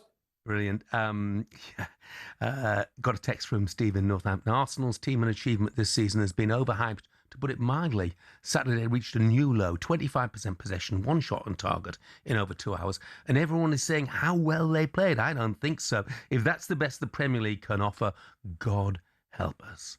I'm just going to continue trying to get over myself. That was a look at the latest odds with Coral 18+, gambleaware.org. Mark Lawrenson coming up next. The Coral Daily Download on talkSPORT with Coral. We're here for the fans this season. 18+, gambleaware.org.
Joey is on the line now. Joey, you're an Arsenal fan. Good morning. How's things? Good morning, Joe. Morning, and no good morning to you, Gabi Abonlaho. You've been doing my head in since Saturday, the 17th of August, 2013. And that was the season I got my season ticket. You came into that game, you mesmerized our defense. We lost 3-1. I got home and my wife asked me, "Oh wow, Gabi Abonlaho has done this to you." And every time I have a bad day out there and I get home, the first thing my wife asks me is Gabi be doing your head in? Gabi, you're doing my head in, and I don't mean you've turned yourself to become the big ambassador of anti-Arsenal. Like, you just go after Arsenal. You go after Arsenal every single day. Gabi, for goodness sake. This morning we're talking about Gordon. You went all the British press, tried bringing up British players. And then, in the same minute, you will say you don't want Arsenal to win the Champions League. Gabby, that is a conflict of contradiction. You have an apparent bias against Arsenal. And you've been doing my head in since 2013, Gabby. Joe, For goodness listen. sake, let me have a break. I don't want you to have a bad day because of me. I want you to enjoy your day. The weather's good. I want you to be happy, Joe. Joe, that was brilliant. That was some. We know sport is full of money, and when it comes to exhibition matches, it is the cash involved that gets them off the ground. But that's what makes it even more annoying if the event falls flat. When Mike Tyson fought Jake Paul, 65 million people streamed it on Netflix, but many people complained of buffering and freezing, and the fight itself wasn't that great either. So fans got shortchanged, while Tyson and Paul took home around $60 million between them. Another one with a huge prize pot was Tiger versus Phil in 2018. That had £9 million. But again, the pay-per-view had streaming issues. Miking up the players was an anticlimax too, and the golf itself was bang average. When Ronaldo went to Saudi, we all knew money was the driving force, given his salary of £177 million a year. But then they thought, let's get Messi over for a game. So we had PSG versus the Riyadh All-Stars. Both the GOATs were past their best, but PSG still lined their pockets, charging fans a few pounds to watch it on their official channels. Although it wasn't quite as bad as the 75 quid pay-per-view where Mayweather fought McGregor. I feel like what we really need is constantly high-quality action delivered to you for free. And that, my friends, is called talkSPORT.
Good morning, this is talkSPORT Breakfast with me, Jeff Stelling Dean Saunders and Arnold Clark, who are celebrating a massive summer of football. Buy a used car in June and you'll be entered into their weekly draw to win the cost of it back. Interesting text from Ross. Said, just thinking about Arsenal while walking the dog. The Arsenal performance was like watching England under Gareth Southgate. For years, we cried out for the handbrake to be taken off and he never did it. And we lost tournaments on those performances, and that's what people are saying about Arsenal and Arteta. Stop being so negative. Instead, focus on what your team, supposedly the best squad in Europe, can offer. He won the league by 7 points. What more can he do? Yeah, well, win the Champions League, obviously. I think we're getting obsessed with style of play, you know. I think we got a bit of football snobbery in Britain. Sometimes you've got to win ugly. Sometimes you've got to get over the line. You've got to find a formula. Not everybody can play like Barcelona. Well, let's see if Louis agrees with that. He's an Arsenal fan. Morning, Louis. Morning, Louis. Good morning, gents. In fact, what you just said, Dean, is actually true. It's football snobbery. Where in the book does it say to be champions you've got to play pretty? The objective of the game, correct me if I'm wrong here, is to actually put the ball in the back of the net. Doesn't matter how you do it, as long as it's done. And if you do that more than anybody else, you win. It is that simple. If that's what it takes for Arsenal to be champions, albeit, am I happy? Of course I am. I don't care how we win, as long as we win. But more importantly, I've got to bring this up. That guy Gabby and his other fella, whatever his name is, what is the recruitment that you guys go through to take these people on? Yeah. What a pair of clowns. Yeah, Complete pair of clowns. Look, I mean, Louis, one thing I will say to you is, of course, you know, to Arsenal fans, it's all about the winning. And that's great. Just don't expect neutral fans to like Arsenal's style of football. Don't expect a whole heap of praise from other clubs, because you're not going to get it when you play that way. No, I agree. I mean, I understand what you're saying, but if you go back to in the Chelsea days when they had all the funding from Russia, okay, they too played ugly, but they never got the stick that Arsenal did. No, they did. I mean, you know, Jose's sides were not a great joy to watch for much of the time, so completely agree with you. By the way, Cundy's been here 25 years. Yeah, okay, fair enough. I'm not saying you're different. I just, honestly, like most people, that man comes on the radio and I've got to a point where I'm thinking I'm going to avoid phoning. But my blood was boiling, and the bloke infuriates me. Yeah. And the other guy, he's just as bad anyway. Did he not think they were just trying to wind Perry Groves up?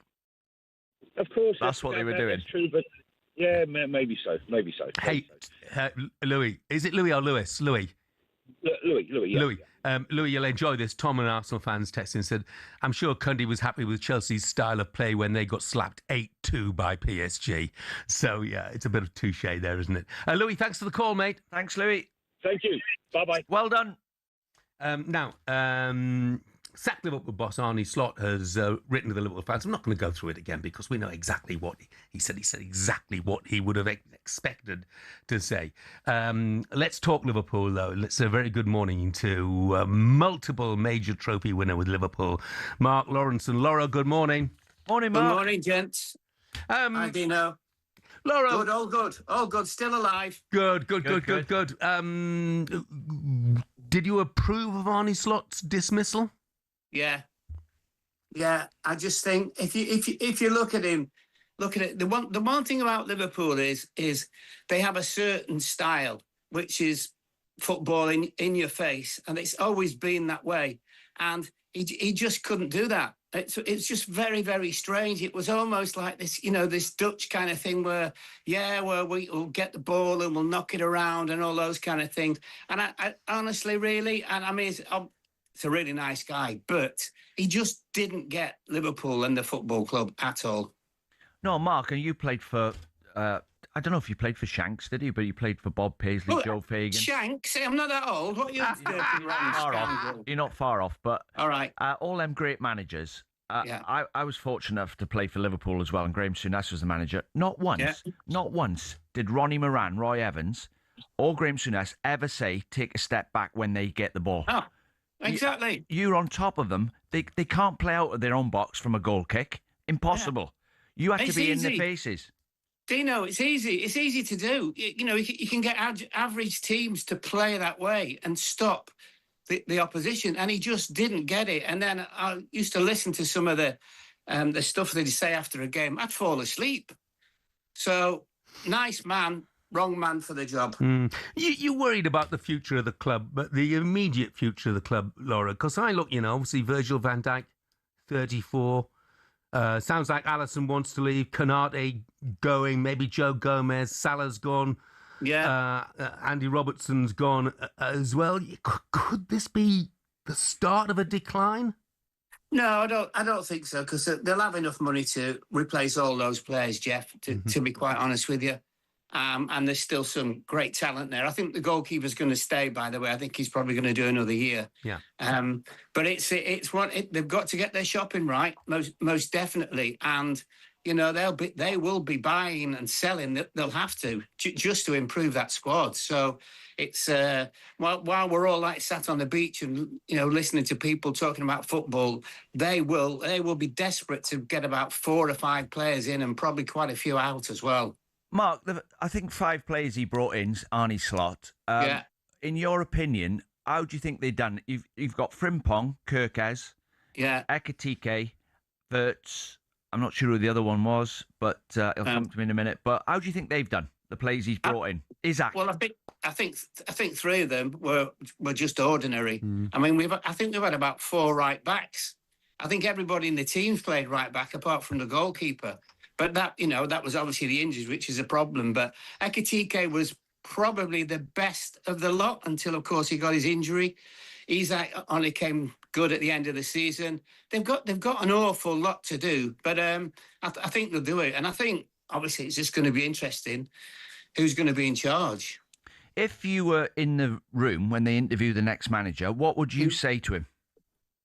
Say hello, good luck. No, look, you'd say to him, look, we have a certain style of playing, and you must adhere to this. And if you don't adhere to it, you're not going to be the manager. And if it is, you know, one of the managers who's already that way, as in it's press, then he's got a great chance of getting the job. Surely. Would be if it was Andoni Iraola, big step up. 11,000 crowds at Bournemouth compared to Anfield. Would you think it would be a good appointment? Would you go for him? Yeah, I would actually. I would because I mean he's done a fantastic job when you think about it. And yes, about the crowd. So what? It doesn't make any difference whether it's 12,000 or 61,000 watching there. But and I think he's got balls, hasn't he? If you watch the way they play, remember when they played at Arsenal towards the end of the season? They were brilliant. Yeah. And he just plays this way, which that they swarm all over you, but they've got, everything's got a reason when his teams play, and he takes chances as well. I would just give him the job straight away. The other thing about that is who else is going to be there? Yeah, brilliant, Lauro. Thank you very much indeed. Thanks, no worries. Yeah, cheers, Dave. No question, Iraola's done a wonderful job. Bournemouth, my only thought was that all the talk was that he needed to go back to Spain because his family wanted to go back to Spain. But when Liverpool come calling, if they come calling... It's like as if they've changed their mind. They were thinking of keeping him, and they've just changed their mind. Because they've let Alonso slip through their fingers. Yeah, I agree. I think it's... obviously, to a degree, what Salah said, and fan pressure as well. I don't think there's any doubt about that. 10-time major trophy winner with Liverpool, Mark Lawrenson there. Just got a text here saying that comment comparing Arsenal to an ugly baby is highly offensive and unfair, and I feel an apology is in order. And that comes from Stuart, president of the North East Scotland Ugly Baby Association. Thank you, Stuart. That's absolutely brilliant. All right, still to come on breakfast. Superstar Breakfast preview on talkSPORT with Benchmarx Kitchens and Joinery. Get trade prices on kitchens to suit all styles and budgets at Benchmarx. Two-time Emmy Award and Golden Globe winning actor Kiefer Sutherland will be with us right here in the studio. And the legendary football reporter and Arsenal fan Jeff Shreves will join us to defend his club from all the haters after Saturday's Champions League defeat. That was our breakfast preview with Travis Perkins.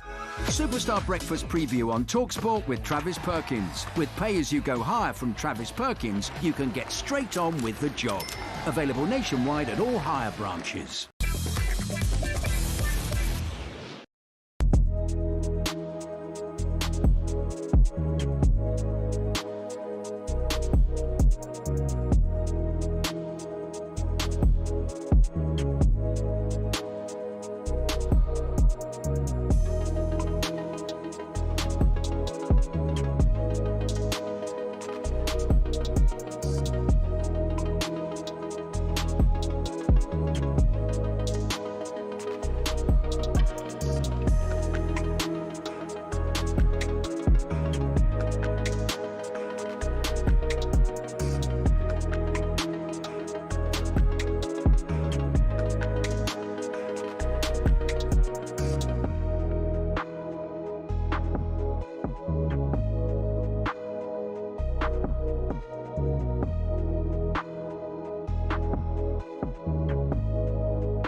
Now, one of the most important parts of the interview, you must be happy. It's been 22 years since your beloved Arsenal lifted the Premier League title. Finally, it's come back home. I mean, how are you feeling? It is fantastic, and this squad is really, really good. They've had real resilience.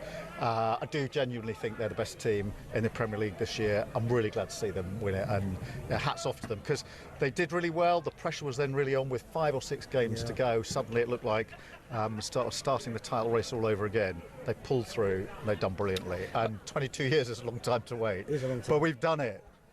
Let's hope you have to wait a bit longer. I'm not an Arsenal fan. I have to get your views before we let you go on the pressure that you put on TNT Sports to make that final 3 on Saturday. I just want to get your views on that. I know you're going to echo that, but of course TNT price it at $4.99, which some could argue is really good value. So what's your view on that? I just think it should be free. It's always been free, every year up to this year. And I say this not as an Arsenal fan. All fans want to watch the Champions League final. It's a big event. It should be free. And that's why I wrote to them to say, please make it free. I'll renew that, actually. I really do think they should do that. I think it's the right thing to do. And look, I mean, it could be a fantastic topping off of the week. We had Villa.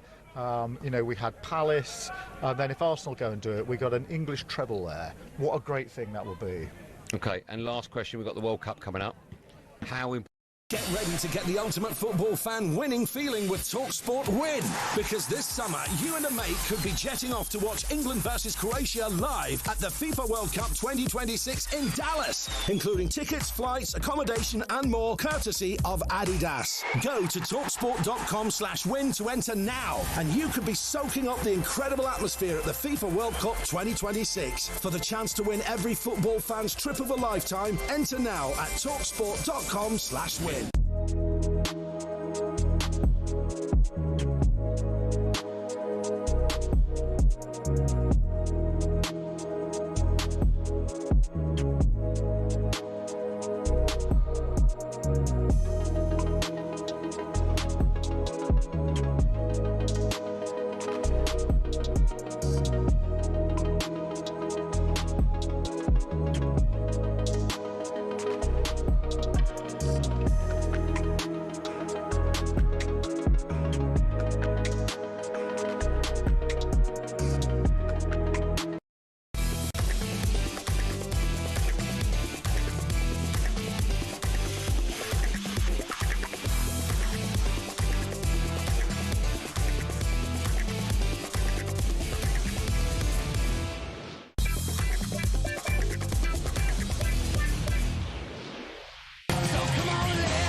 Morning, this is talkSPORT Breakfast. I'm Jeff Stelling Dean Saunders is with me, for Robbie Williams. Their Soccer Aid, of course, played yesterday, 20th anniversary, raised an absolute wodge of money, more than £16 million. Brilliant. And yeah, England, if you cared, reclaimed the Soccer Aid crown. Apparently they won the game, I don't know. With Jason Cundy on co-commentary duty, though, he didn't miss the chance to tear into the World 11 performance. Has anyone seen Nitro? Can you hear me World 11? You're supposed to hello, big Usain Bolt in your favour. Gravity, Leonardo Bonucci, help me out. Pitbull, who? Pitbull, who? Pitbull, can you hear me, Pitbull? You're always doing hell of a boat. Meatball, Molly, passports, Edwin Van der Sar, Mikel Arteta. Can you hear me, Mikel Arteta? You're always doing hell of a big Jizzle, Jizzle, Jizzle, Jizzle, Jizzle. Can you hear me, Jizzle? You're always doing hell of a beating. Look, £16 million raised is fantastic. Did you watch it? No, I was playing myself. Oh, I was playing. Would you have watched it? Probably not. But I No. was playing in Graham Souness's. He's at his charity is Deborah, where the children have got skin, terrible skin disease, where they've got no second layer of skin, and they got hundreds of. So he's a phenomenal supporter. He's from the of channel, that. didn't he? So I had to turn up yesterday. So I played in that game. But 16 million. Oh, it's amazing. Well done to everybody who turned up. Yeah, it's absolutely amazing. Here's a text from Alex, and it's an interesting one as well. He said, Arsenal are, of course, entitled to play ugly to break their title drought. But longer term, they need to remember the reason they have many of their fans is because of the beautiful football they played with the likes of Bergkamp and Henry. What about George Graham's team, then? That he had? That were brilliant as well. Yeah, but it wasn't beautiful football, was it? No, different style. But I think worldwide, I think Alex is right. The likes of Bergkamp and Henry, and Robert Pires, and Emmanuel Petit. And so, look, I think that did attract a lot of fans worldwide. And that's, we talk about Arsenal's fan base now. And in the guys like Bergkamp, Henry and Pires, they're partly the reasons behind that fan base.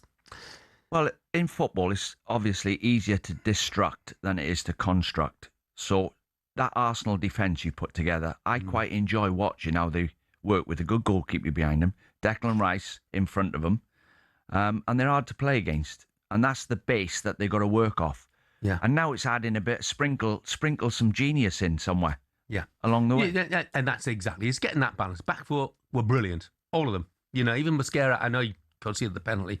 I thought it was excellent apart from that. Central defenders, and Hincapie I thought was absolutely outstanding. As well, they just need a bit more creativity. Poor old Martin Odegaard, he might well stayed in North London because he didn't get a sniff, didn't get a kick. He's not had a kick for about 6 months. Yeah, but it's not his type of game at all, is it? Well, he's not been the same since he got injured for me. He was brilliant the year before. Do you not think there's a case that they don't play to his strengths? Well, like managers, they sign you and they pay a lot of money for you for what you've done in the past, what they've seen. And they don't fill your head full of tactics. They go out there and do what you were doing for the last club. That's why I signed you. So his job, Odegaard, is to find pockets everywhere and put the centre forward in and Saka inside the fullback and create goals for everyone and score 10 himself. That's his job. But I don't see him doing any of that anymore. Yeah. And he's a good player. Yeah, I agree. I just don't think he gets the ball in the right positions. By the way, I'm going to have a bet on Norway. He's got Haaland in front of him for Norway. They've got a good front three with him behind. And I'm going to back Norway to win every game they play. I don't think they'll win the World Cup. Well, if they win every game they play, they will win the World Cup. But I'm, you know what I mean, in the group stages. I'm just going to back him. I'm going to back him in every game. Okay. I might be wrong, only because they got Haaland in the team who can beat anyone. Yeah. Right, look, let's move on to darts, shall we? Because last week, Luke Littler became the Premier League darts champion for the second time. Well, you know what I mean. Yeah. But look, he beat Luke Humphreys in a fantastic final at 11-10. He revealed that he had contemplated pulling out mid-season because of the reaction he'd received from fans. Joining us for more on this now is the CEO of Professional Darts Corporation, Matt Porter. Morning, Matt. Morning, Matt. Morning, Jeff. Morning, Dean. Look, Matt, I mean, obviously Luke Littler very, very emotional after winning the Premier League again. He's not a robot. Is it a concern, though, because he is so important to the PDC and darts in general at the moment? Yeah, look, I mean, I think the Premier League's tough, isn't it? It's 17 weeks in a row if you make the playoffs, 16 if you don't. Packed arenas every week, a lot of travel. People see the few minutes that their matches last on a Thursday night, but sometimes there's travel on a Tuesday night to the city, then media and sponsor commitments on the Wednesday, then on the Friday probably travelling onto Europe for a European tour event, and then doing that all again every week for 16 weeks. It's gruelling. And Luke's campaign didn't start great. So I can see why he started to find it tough, and then obviously the crowd got on his back a little bit, and sometimes he thrived on it. You know, I think when he was maybe in Leeds or Liverpool, and there was that bit of banter with him being a Man United fan, it was probably a little bit easier for him to take because there was some context to it. But it's not nice when people don't want you to succeed. So it's a challenge in every sport, and darts is no different. Is there an argument to say to his agent, just advise him to get off Twitter, get off social media?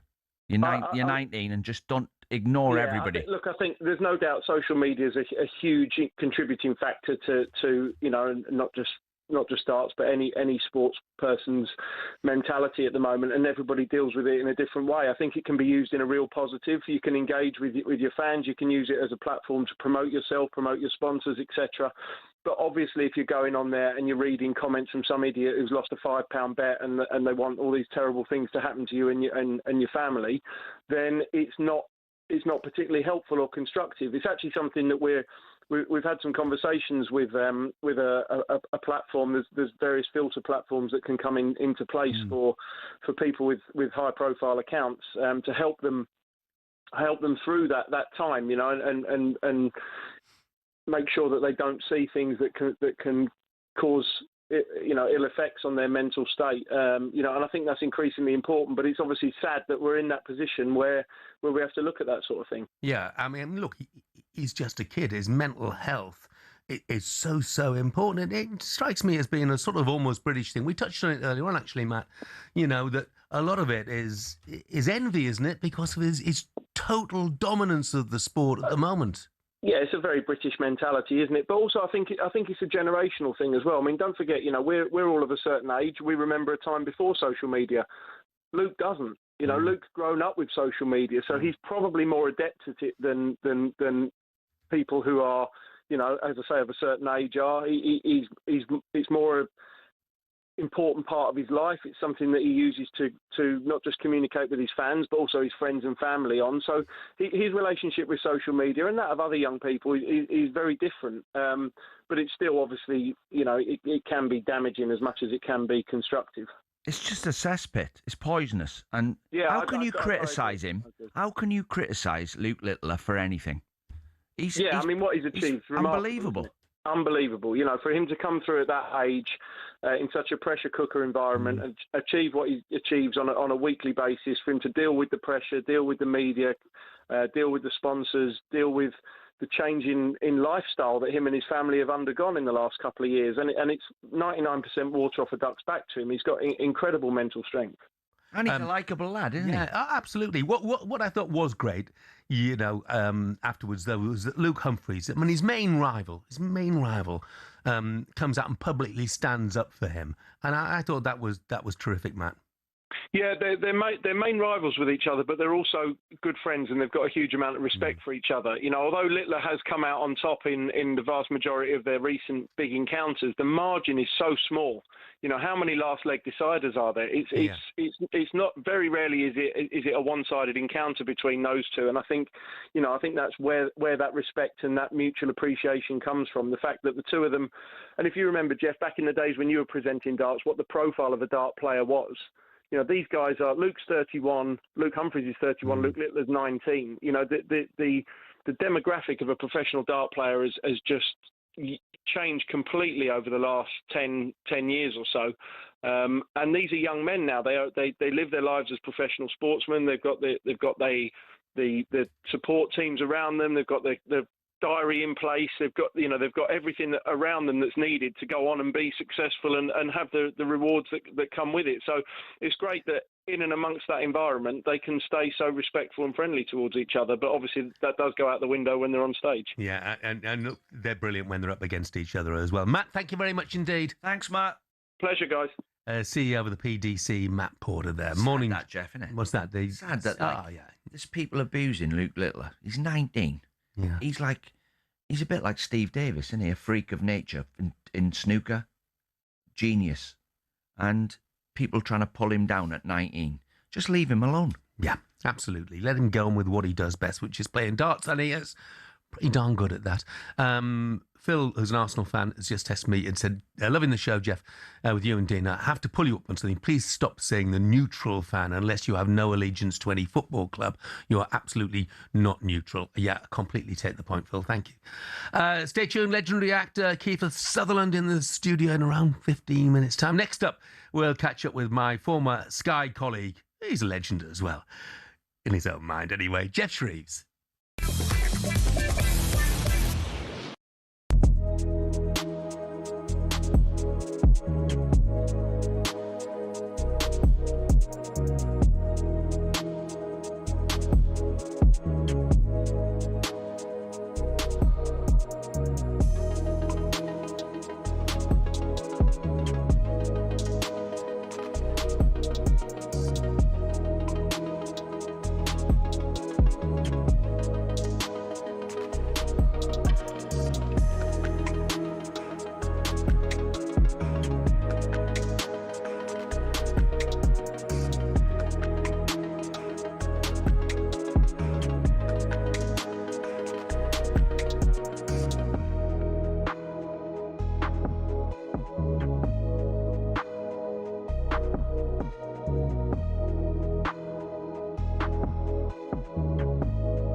Andy Robertson and Liverpool and the memories that brings up and the incredible teams that you've been part of over those years and Jurgen Klopp, all that history. Oh my goodness, just sum up, now that you're at the end of your Liverpool career, how it's been, how emotional has this been for you? Yeah, it's been a difficult couple of weeks, but I also try to enjoy every minute of it. I think people are fed up of seeing my face and seeing interviews of me doing farewell stuff, so I'm glad this one's radio. But yeah, look, it's been an unbelievable an unbelievable 9-year journey. Andy, can I take you back to, because I honestly think this was probably one of my favourite Liverpool sides ever. Mane, Salah, Firmino, Henderson, Fabinho, Wijnaldum. You guys, that back four, you just picked yourself really. Robbo, Matip, Virgil van Dijk, Trent, and Alisson. It will forever be one of my favourite Liverpool sides, I think, just because there was so much character in it. But also, you guys were just so good. What was it like having that connection that you had with your team? Yeah, look, that was, I think, I've spoke about it, quite a few times, but it's like that was the best time because, we were all kind of climbing the mountain together as such. None of us were the best player in the league. None of us were the best in our position. None of us were, we certainly weren't the best team. And I just think every day you just started seeing it slowly but surely piece all together. And then we climbed to the very top, obviously. Virgil won Player of the Season, Mo won Player of the Season, Jordan Henderson won Player of the Season. All these lads did. People were, quoted as the best in their position and things like that. And I think that team just kept on growing and growing. And when you're winning Premier Leagues, when you're... The Six Nations, where giants do battle and legends are made. Epic sports which demands an epic voiceover every time. And actually has an interesting story as well. It all started back in 1871 when Scotland beat England in the very first international rugby match. The other home nations were a bit jealous, wanted in on the action, and after England played Wales in 1882, they all decided to hold an annual festival of international rugby, or the Home International Championship, which kicked off a year after.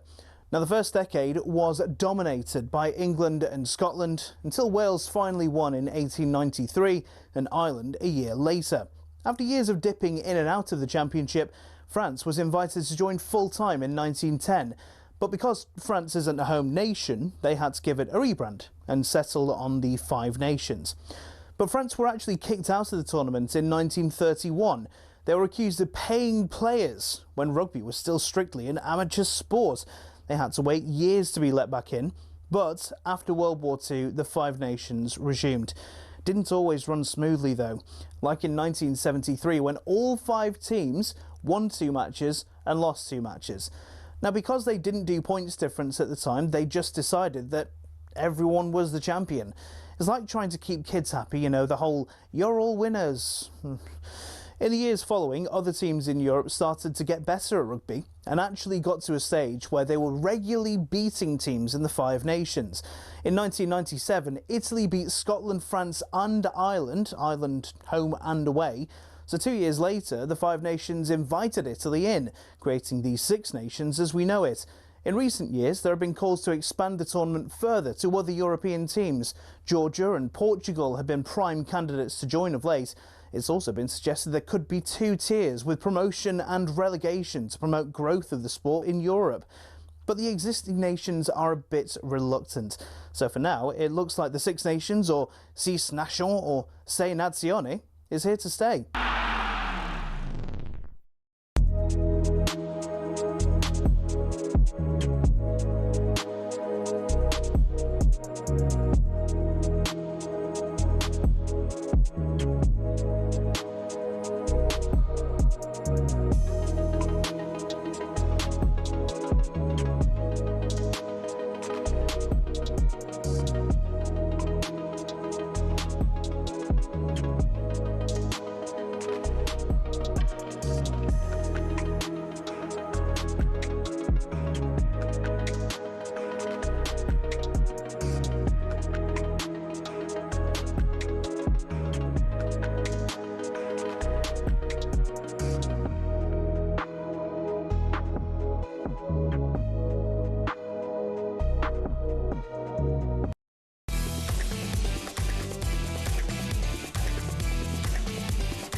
Good morning, 7 minutes past 9. Monday, June the 1st. This is talkSPORT Breakfast with me, Jeff Stelling Dean Saunders, and Arnold Clark. Buy a used car in their upgrade event and get 2 years free servicing, plus a chance to win the cost of it back this June. On the way for you this morning, very shortly, two-time Emmy and Golden Globe winning actor Kiefer Sutherland will be with us live in the studio. Now, though, heartbreak for Arsenal in Budapest as they fell to a Champions League final defeat against PSG, live on talkSPORT. Breaks Havertz's way, big early chance, his ranging stride takes him inside the penalty area and he strikes it into the top right hand corner. It's 1-0 to the Arsenal. Has that refrain ever had a sweeter sound? It's driven in past him into the bottom left hand corner. Ousmane Dembele with the equalising goal. It's 1-1 between PSG and Arsenal and they've got it to penalties. A nervy looking run up from Gabriel. Has to score this. Otherwise, PSG are champions again. Left-footed. He's missed it. He's missed the target. He's blazed it over the bar. And it isn't to be for Arsenal. They've been in penalty shootouts before and he's not taken one. So the alarm bells were ringing at that stage. The same progression that we had in the last few years, we're going to have to do that over again. Yeah, Arsenal, the Premier League champions, runners-up in the Champions League, but they've attracted some criticism for their style of play. Let's talk about with an Arsenal fan, legendary football reporter, mate of mine, Jeff Shreves. Morning, Shrevesy. Morning, Jeff. Morning, fellas. This is a Jolly Sky reunion, isn't it?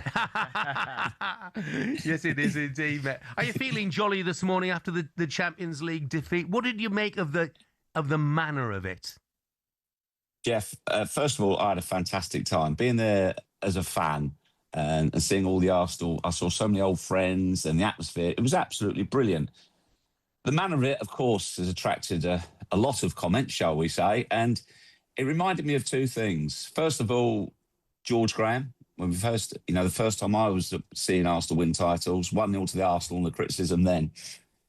And then also, I think it was 98, 99, Leicester City lost to, I think it was Tottenham in the Worthington Cup. And as a reporter, you well know, Jeff, I asked plenty of crap questions, plenty of them. And one of them, Martin O'Neill lost the final, Leicester City. I said to him, you got to admit, it wasn't a great game for the neutral. And he fixed me with his steely eyes. He said, well, I'm not a neutral, so why are you asking me? So when people say to Arsenal fans, you know, the way your team play, etc., they don't understand why that person would not be entirely in agreement with them. But of course, they've got more than a good point. But I think you have to look at a couple of areas. First of all, you've got to be pragmatic and play with what you've got and the way that you can play. So if you go back to the semi-finals last year, Inter took on Barcelona, fantastic semi-finals. I can't remember what the scores were. It was about 7-6 in each game or something crazy like that. And then they decided they would do the same against PSG in the final. What happened there? So if Arsenal had gone toe-to-toe with them and tried to play them in an expansive game of football, they'd have got murdered. They got absolutely slaughtered. So I thought his tactics were spot on. It was within the penalty kick of taking it. In fact, Dino, let me ask you a question, Dino. Go on. Toughest centre-half you ever played against or centre-half pairing? Martin Keown, the Rash. Tony Adams. Yeah. Shotton and Briggs? Shotton and Briggs, did you play against them? Anybody who purposely tried to hurt me and was quick. Martin was both. So we don't like, none of us, you played football, Jeff played football, you don't like playing against aggression and pace. That's it. Okay. So when you went up against those types of players, did you, as you did throughout your great career, use your brain, use your feet, your movement, or did you go in there and think, right, I'm going to tear up, I'm going to knock you out, and I'm going to take you on physically? No, my dad told me when I was quite young, intelligent footballers avoid things they can't do. So don't try to start wrestling 6'4" defenders. You've got to be on the move. So do you see my analogy with the way Arsenal played against PSG? Because they couldn't play them at their own game. Spot on. I mean, I said earlier, Jeff, you probably weren't listening. It's like going into a boxing ring with Mike Tyson trying to knock him out. He will knock you out. He's got bigger guns than you. So That's what Arsenal done. They covered up. So in the future then, Jeff, do you see having achieved success with this style of football in the Premier League and come so close in the Champions League, do you reckon there'll be more of the same from Mikel Arteta, or will he be tempted to try and build and be a bit more expansive? Jeff, I think we saw that the clues were in his answer. I mean, there's no way, for a start, there's no way they were going to alter the way they've been playing, reaching the final, especially not against PSG, who are easily the best side in Europe. I mean, in fact, Arsenal couldn't play like that against them. And equally, if it was Bayern Munich, they couldn't have played in the same way as Bayern Munich played because they got ripped apart. But he said straight away, didn't he, afterwards, we're going to have to get to the next level, we're going to have to move quickly, we're going to have to move decisively. And, they're going to make some tough decisions as well. So, yeah, I think he will evolve. And that was really reflected in the mood coming out of the stadium amongst all the fans. I wasn't seeing grown men cry. Yeah, of course, disappointment. But A, they'd won the league. So it's very much almost a free hit for Arsenal. And secondly, people were saying, well, look how long it took PSG to win a Champions League. Look how long it took Manchester City. And it's a process. Trust the process. And right now, Mikel has the trust of the board and of all the supporters. I believe, as a fan, that, yes, I think it will evolve. And he knows playing the way they did will get you so far. But if you want to be the very best of the best, the top, then they will and they have to evolve. Jeff, quickly, right? If you ask me now, how do you improve Arsenal next season? I would go goalkeeper's good, back four are good, midfield are good. Up front, we've got good players, but we haven't got great players. We need to sign some players who are great players.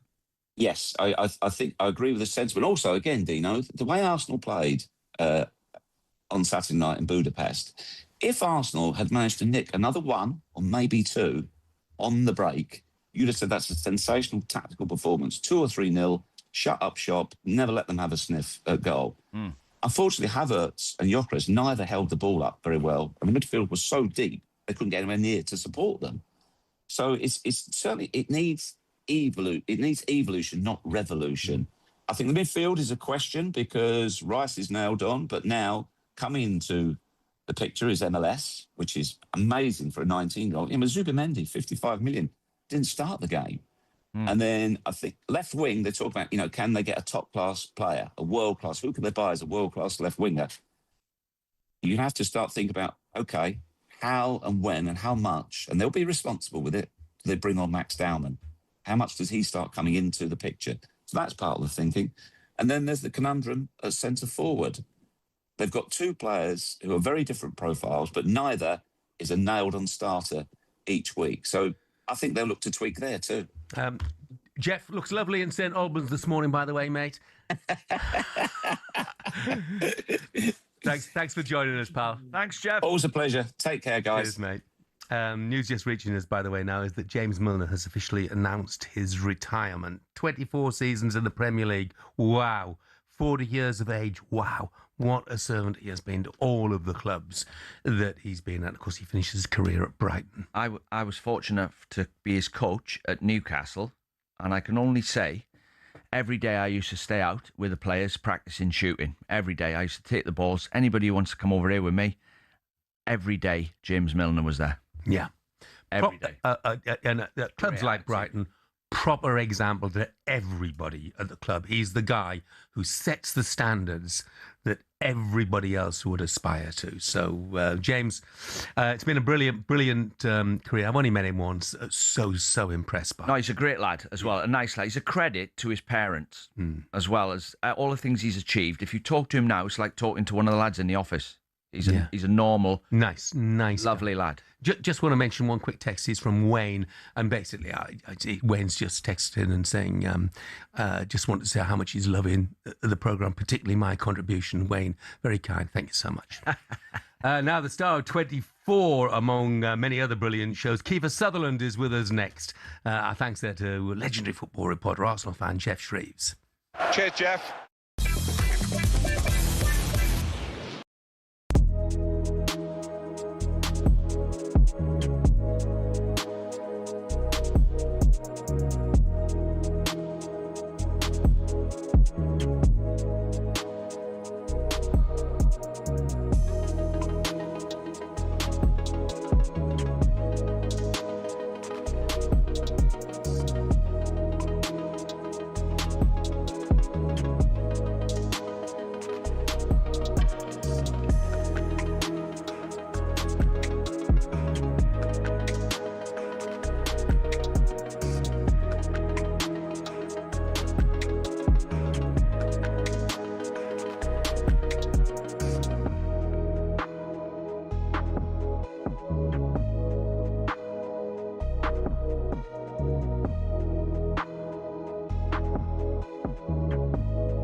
Edwin, away from Soccer Aid, obviously a good second half of the season for your former club, Manchester United. It feels like a no-brainer to give Michael Carrick the job on a full-time basis. I guess the big question is, what can he achieve next season? How close to being championship contenders do you see them being? Yeah, but I think what Michael brought was stability, clarity. Got some players in, played a lot of times the same team, and formation that was recognizable for the fans.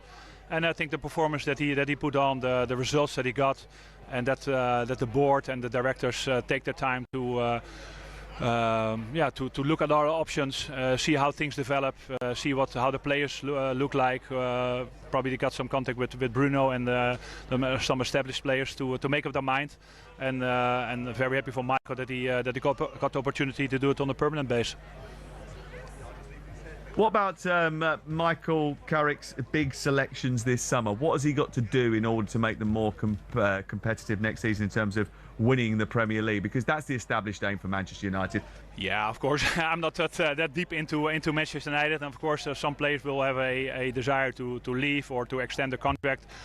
Big thing is, of course, Casemiro leaving, so that will leave them a big gap in the midfield. The initial period was a bit iffy, but I think that last year, a year and a half, the appreciation for him and his career has been immense. So that will be a headache. Goal scoring wise up front, of course, with the addition of Bueno, Sesko and Cunha. Get a little bit more grit, a little bit more stability, a little bit older players, and in the past they went a little bit for some younger players. So I think they will do that step again to look at. Get ready to get the ultimate football fan winning feeling with talkSPORT Win. Because this summer, you and a mate could be jetting off to watch England versus Croatia live at the FIFA World Cup 2026 in Dallas, including tickets, flights, accommodation and more, courtesy of Adidas. Go to talksport.com/win to enter now, and you could be soaking up the incredible atmosphere at the FIFA World Cup 2026. For the chance to win every football fan's trip of a lifetime, enter now at talksport.com/win.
Good morning, this is talkSPORT Breakfast. I'm Jeff Stelling Dean Saunders is with me, 9:21, Monday, June the 1st. Now, quite a treat for you this morning. It's time for a bit of this. He said, I'm wasting my life just paying my bills, doing my time but getting no chills. The living ain't living now without the thrill of doing something you love.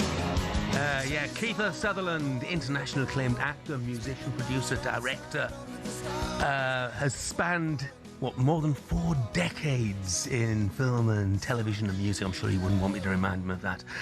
Best known for his Emmy and Golden Globe winning role as Jack Bauer in 24. Kiefer's built a reputation, one of the most versatile and respected performers of his generation. I'm delighted to say Kiefer joins us now in the studio. Morning, Kiefer. Morning, Kiefer. Good morning, gentlemen. Thank you very much for having me. Oh, it's a pleasure, mate. And I'll tell you what, my wife would be so jealous because 24...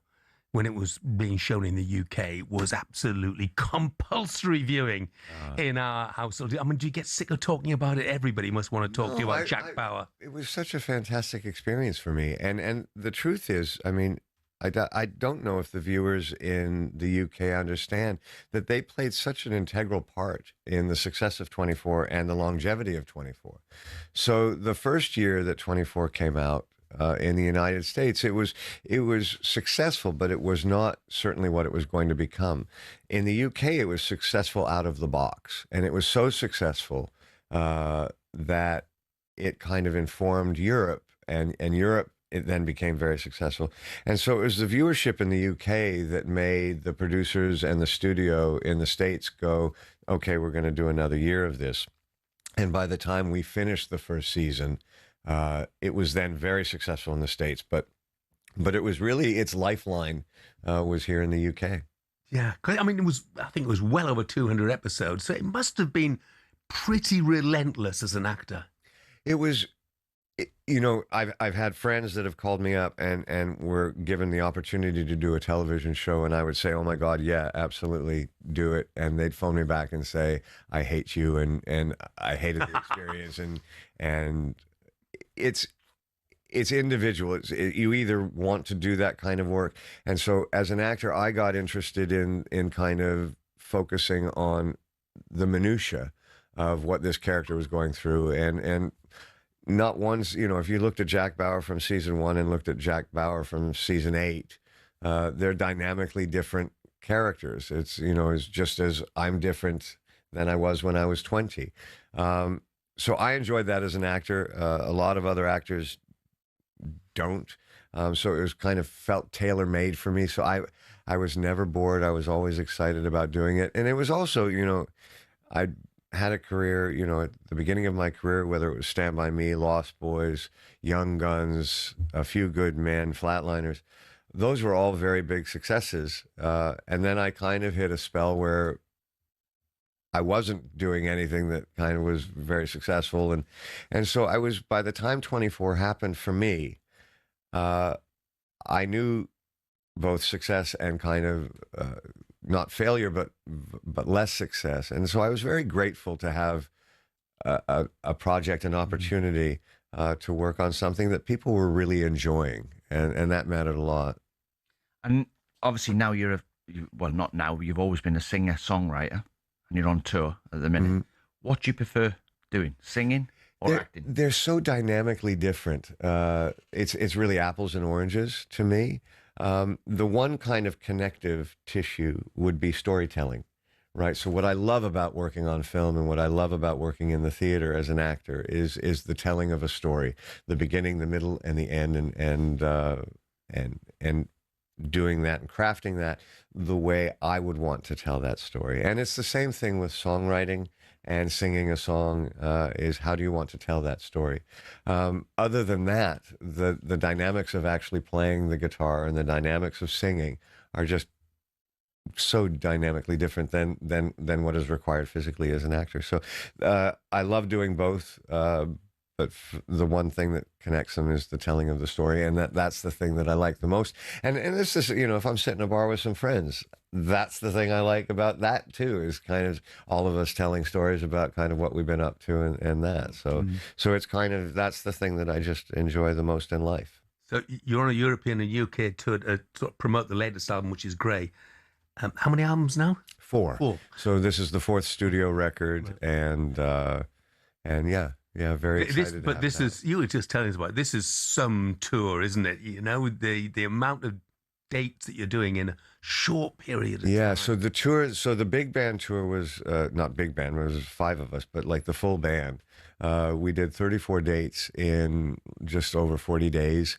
We started east in Hungary and Poland, and then all the way through coming west through Europe, all the way down to Spain and Italy and back up, and so yeah, a lot of miles were covered, and a lot of venues went really well. And now I'm just doing kind of acoustic performances and in record in stores, trying to promote the record. And yeah, it's its own grind. But everybody's been so supportive and nice, and I'm grateful for that. And obviously I want people to hear the record. Yeah. Look, I mean, it's brilliant that you're in here now. We're a sports station, principally. I noticed looking at your sort of Wikipedia, you know, rodeo and ice hockey. What about, because football is coming to the States, and Canada. Yeah. In the summer, are you a football fan at all? So I get very nationalistic. Every World Cup, and I'll always root for England, and so I'm. But no, I would not call myself an ardent football fan. American football was something that I watched, and just kind of a funny story with my father. We were stuck in Colorado because of a snowstorm, and my dad desperately wanted to watch this football game, and I think I was about 4 or 5, and he really cleverly got like $3 or $4 in quarters, and to explain the game to me. He explained kind of the first down and 10 yards and all of the things about American football. And then he gave me $2 in quarters. And then he would make bets with me that he knew he was going to lose. And then I became enthralled with the game because I had all the money. And that's how he taught me to watch football. And so, yeah, I've fallen in love with that over the years as a result of that. Speaking about your dad, who was a brilliant actor, Donald. Yeah. I've seen this, and I've got to ask you. Your name is Kiefer, William, Frederick, Dempsey, George, Rufus. What happened there? Well, I think almost all of the names I can attribute to people. The name Rufus, I've never gotten an explanation for it. I have no idea. I think jokingly, I've just pretended that it was someone who helped my dad out. And my dad said, if you feed me today, I'll name my son after you, or whatever. But all I know about that is that my mother was furious that he had put all those names on the birth certificate, because she had just given birth, so she wasn't able to be there for that. Oh man, look, there's so much love for you out there at the moment. I'll just tell you a couple of... Morning, Jeff. This is Gavin in South Wales. Love Kiefer Sutherland, world's greatest vampire. Saw him show in Cardiff last week. Brilliant. Lee in Essex says, can you ask Kiefer what happened to Designated Survivor? Absolutely loved that show. Just stop. What happened to Designated Survivor? So Designated Survivor spent 2 years at ABC, which is a network in the United States, and then it went to Netflix. Our experience with Netflix was actually fantastic. So was the one at ABC, but they had kind of passed on it after 2 years. It was one of those shows that kind of was like a sleeping giant. It took people a little while to find it, but then when they did, it became really, really successful and really successful through COVID. I think it was in the top 5 shows in the history of Netflix. So we had written it in a way that it would conclude after the 3rd season because we didn't know if there would be a 4th. So it does kind of have a better ending than perhaps maybe 24 does. But yeah, it was absolute fun, wonderful time to do it. And COVID was such a difficult time to kind of make shows and foresee what was going to happen. So it just kind of was a victim of that. Just a couple of others. Muteen says, love 24 and Kiefer's music. Wish he'd come to Birmingham. Ian in Manchester says, please tell Kiefer he was awesome in Phone Booth. And Morning Lads says, Griff from Kings Lynn, Lost Boys. Brilliant film, brilliant soundtrack. What a bloke. Daniel says, love Kiefer Sutherland since I was a kid. Lost Boys. He's so wonderfully menacing. Brilliant. There is a lot of love for you out there, Kiefer. That's so generous. Thank you very much. And tonight you're live in Kingston upon Thames, which is great. Yeah. And remaining tickets for the live shows available at KieferSutherland.com. Great. KieferSutherland.com. Look, it's lovely to come in this morning. Really enjoyed meeting you. Well, gentlemen, thank you very much. It's an absolute pleasure for me, and I'll let you get back to your sports. It's a pleasure for us. Thanks for coming in. Absolutely. We're just going to say farewell with a bit of your music. Goodbye, California, from the album Grey. Thank you, guys. Goodbye, California. I'm rolling on. Just a few more miles and I'll be gone. Headed back to where I come from.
As I've been waiting to come on, I've just had a message from somebody called Gabriel Agbonlahor.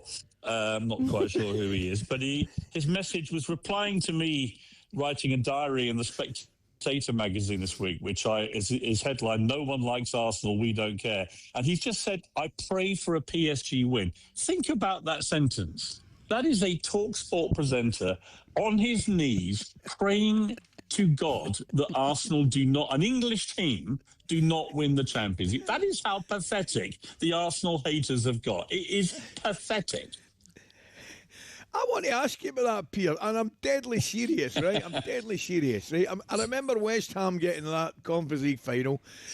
Just about the whole country was behind them. Certainly Palace last week. Everybody was behind them. Why? What is it with Arsenal? I just cannot understand how any fan base that has me, Keir Starmer, Jeremy Corbyn, the president of Rwanda, You've answered that, and I haven't finished yet, and the late Osama bin Laden. Why that fan base would be so detested, I have no idea. No, you know what it is? It's we live in a country I like this about our country, but it's full poppy syndrome, right? When we were losing and choking, everybody loved Arsenal, right? We know sport is full of money, and when it comes to exhibition matches, it is the cash involved that gets them off the ground. But that's what makes it even more annoying if the event falls flat.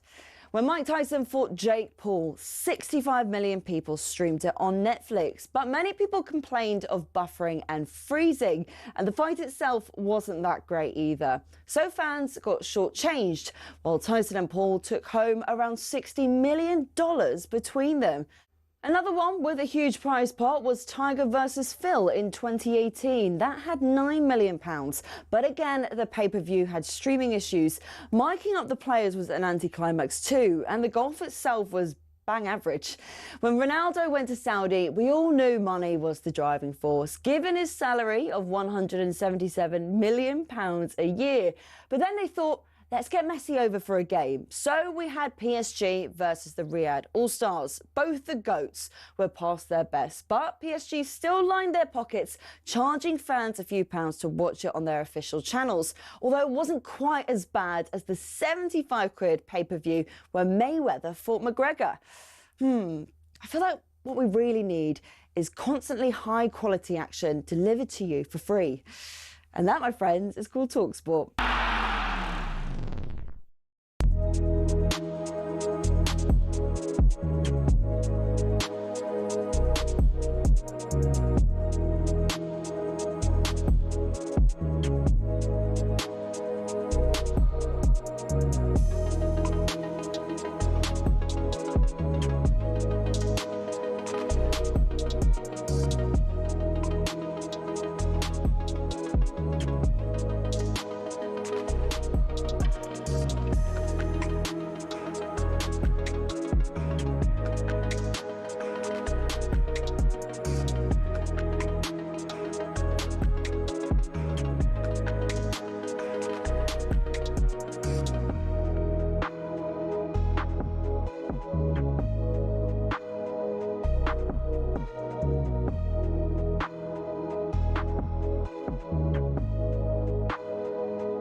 Good morning, this is talkSPORT Breakfast. Me, Jeff Stelling Dean Saunders and Arnold Clark, who are celebrating a massive summer of football. Buy a used car in June. You'll be entered into the weekly draw to win the cost of it back. James Milner's retired after 24 seasons in the Premier League.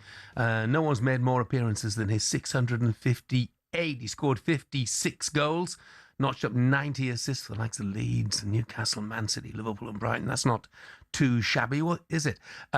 Here's Milner speaking to Alex Crook in February following his new record achieved away at Brentford.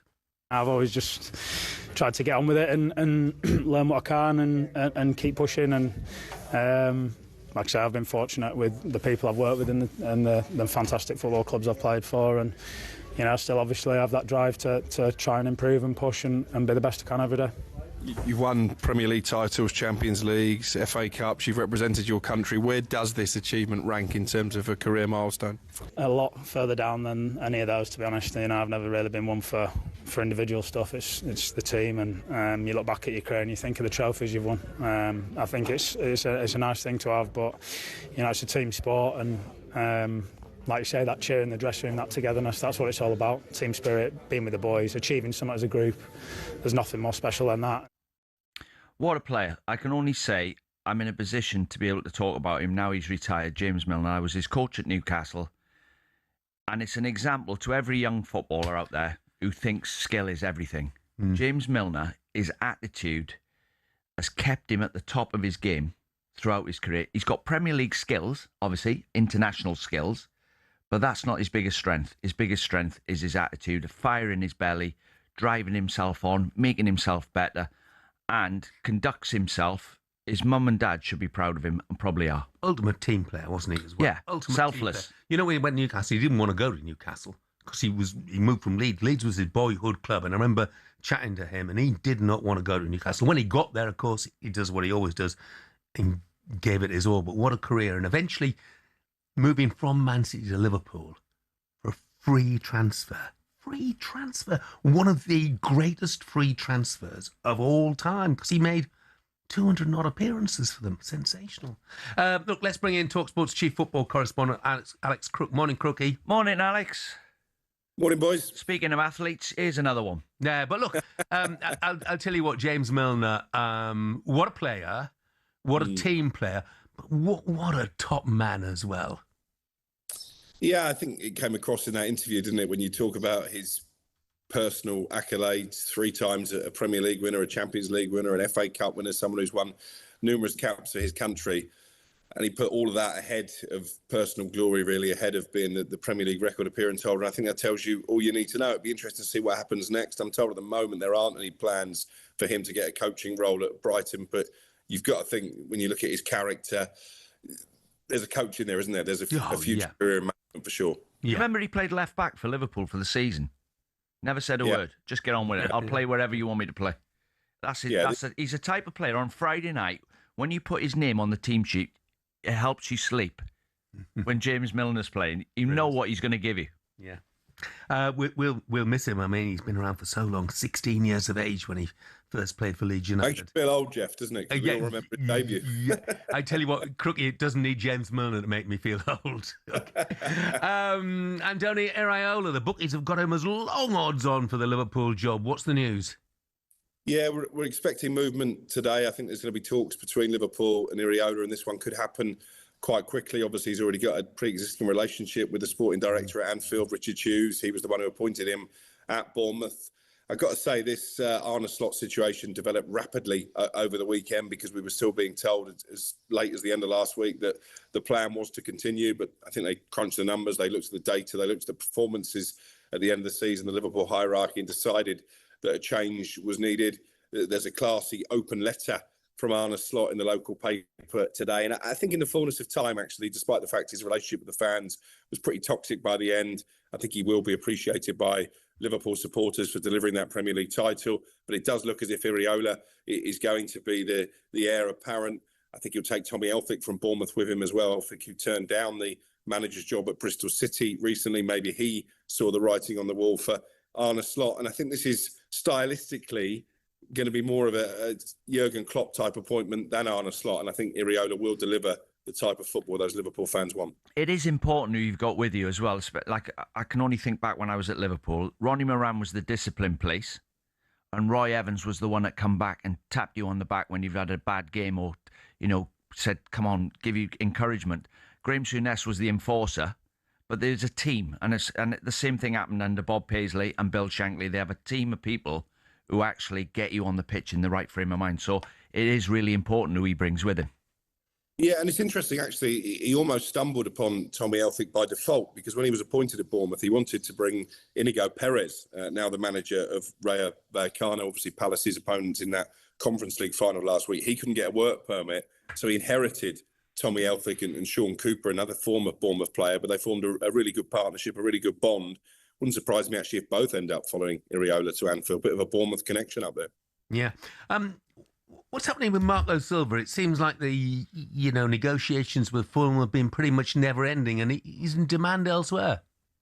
Yeah, my colleague Ben Jacobs messaged me last night to say that he'd heard this one was developing with Benfica. We know he flew over to Lisbon last week to undergo talks. He's been offered a massive contract to Fulham, £8 million a year, I'm told, making him one of the highest paid managers in the Premier League if he signed that 3-year contract. But I think the longer it's gone unsigned, the more Fulham fans have grown concerned that he might move on. Obviously, Benfica, a club close to his heart. I think he's recently built a house in the area. So it does look like Marco Silva will end up at Benfica. If he does, I wouldn't be at all surprised if Fulham make a move for Kieran McKenna at Ipswich. OK, interesting. Crookie, thanks very much indeed. Thanks, Alex. Cheers, boys. Got them all in this morning, Jeff. Yeah. Kiefer Sutherland. Alex James Milner's been on. Yeah. Alex Crook. I know, absolutely. So Marco Silva sounds like he's off to Benfica. He can look at the statue of Dean Saunders. I assume there's one there, is there? Yeah. No, there's not. No but statue I there? thought Amarin might get that job. Yeah, I did. Whatever too. happened to him? Yeah, Disappeared. Lying low for a little while. I'm sure he'll be back though. I'm absolutely confident he'll be back. Right, time is running out for this. Get ready to get the ultimate football fan winning feeling with talkSPORT Win. Listen up, today at 4 o'clock, someone's winning the trip of a lifetime to the 2026 FIFA World Cup in Dallas. talkSPORT and Adidas, the tournament's official match ball supplier, are sending you and a friend to see England's opening game against Croatia on June 17th. And we are talking return flights, accommodation, spending money, tickets, and the official Adidas match ball, the Trionda. All of that's covered. So, ready to get that winning feeling? This is how to enter. For your chance to win, head to talksportwin.com, or you can text the word WIN, just W-I-N, to 83338. Texts and online entries cost £2.50 plus your standard network rate. Or you can call 0343 418 7260. Entries must be in by 4 o'clock this afternoon. That's when you need to answer your phone if it rings. 18 plus, UK residents only. This is a talkSPORT promotion. Full T's and C's at talksportwin.com. So finally, for your chance to win, text the word WIN to 83338 and do it quickly. Plenty more to come before Jim White, Sam Jordan and Manny Petit take over at 10. The ultimate football fan winning feeling with talkSPORT Win.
Big week, big week, big week. Come on. Big week. Should I get congratulations? Happy for you. Congratulations. Thank you very See, much. do you know I'm how not sour, pathetic man. this is? You got a Tottenham fan sort of celebrating.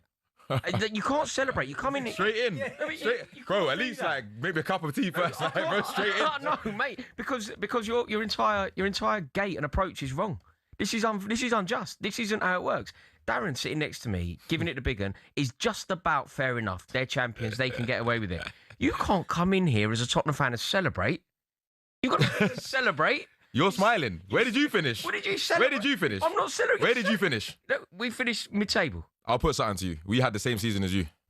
I kind of agree with that. I just think it's crazy that you came in here. You came in here like the cat that got the cream. No, This is the thing. I think what people are confused about. No one celebrated finishing 17th. We celebrated the fact that we're not going to be in the championship. You don't get that. What don't you get about that? No one wants to be 17th, but once we're in a relegation fight, you want me to be upset that we're staying up? Bro, I'm happy, bro. I think it's shameful that you can find anything to celebrate at the moment. And this is the thing that Tottenham fans are doing. They're sort of going, we kind of won. We won. We succeeded. We made it. Like, no, you lost. The fact that we're having this conversation. Somebody. It's the fact that we're having this conversation. He's coming in for a different level of smoke. Yeah, he has. I had an ice cream earlier. He has. No, literally, I was enjoying the weather. Yeah, he's coming in on war, honestly. Crazy. I just can't believe it. I've witnessed you in real life. You've walked through the door like the cat. You want me to come in here? Get ready to get the ultimate football fan winning feeling with talkSPORT Win.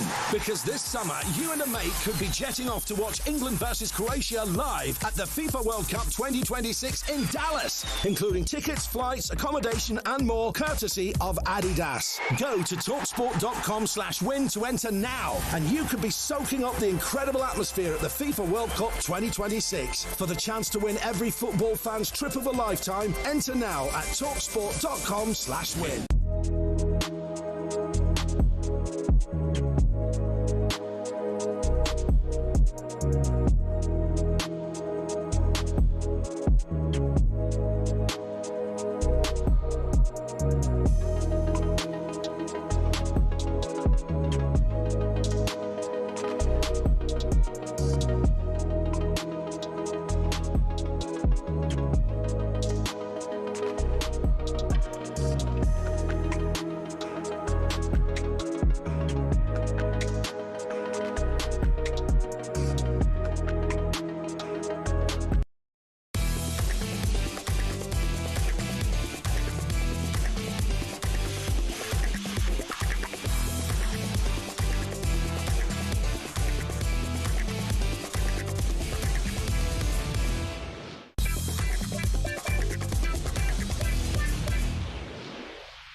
Good morning, this is talkSPORT Breakfast. I'm Jeff Stelling Dean Saunders is with me talking Arsenal all day. Just before we talk a little more about them, I want to read out a text from Kevin who says, "Morning Dean and Jeff.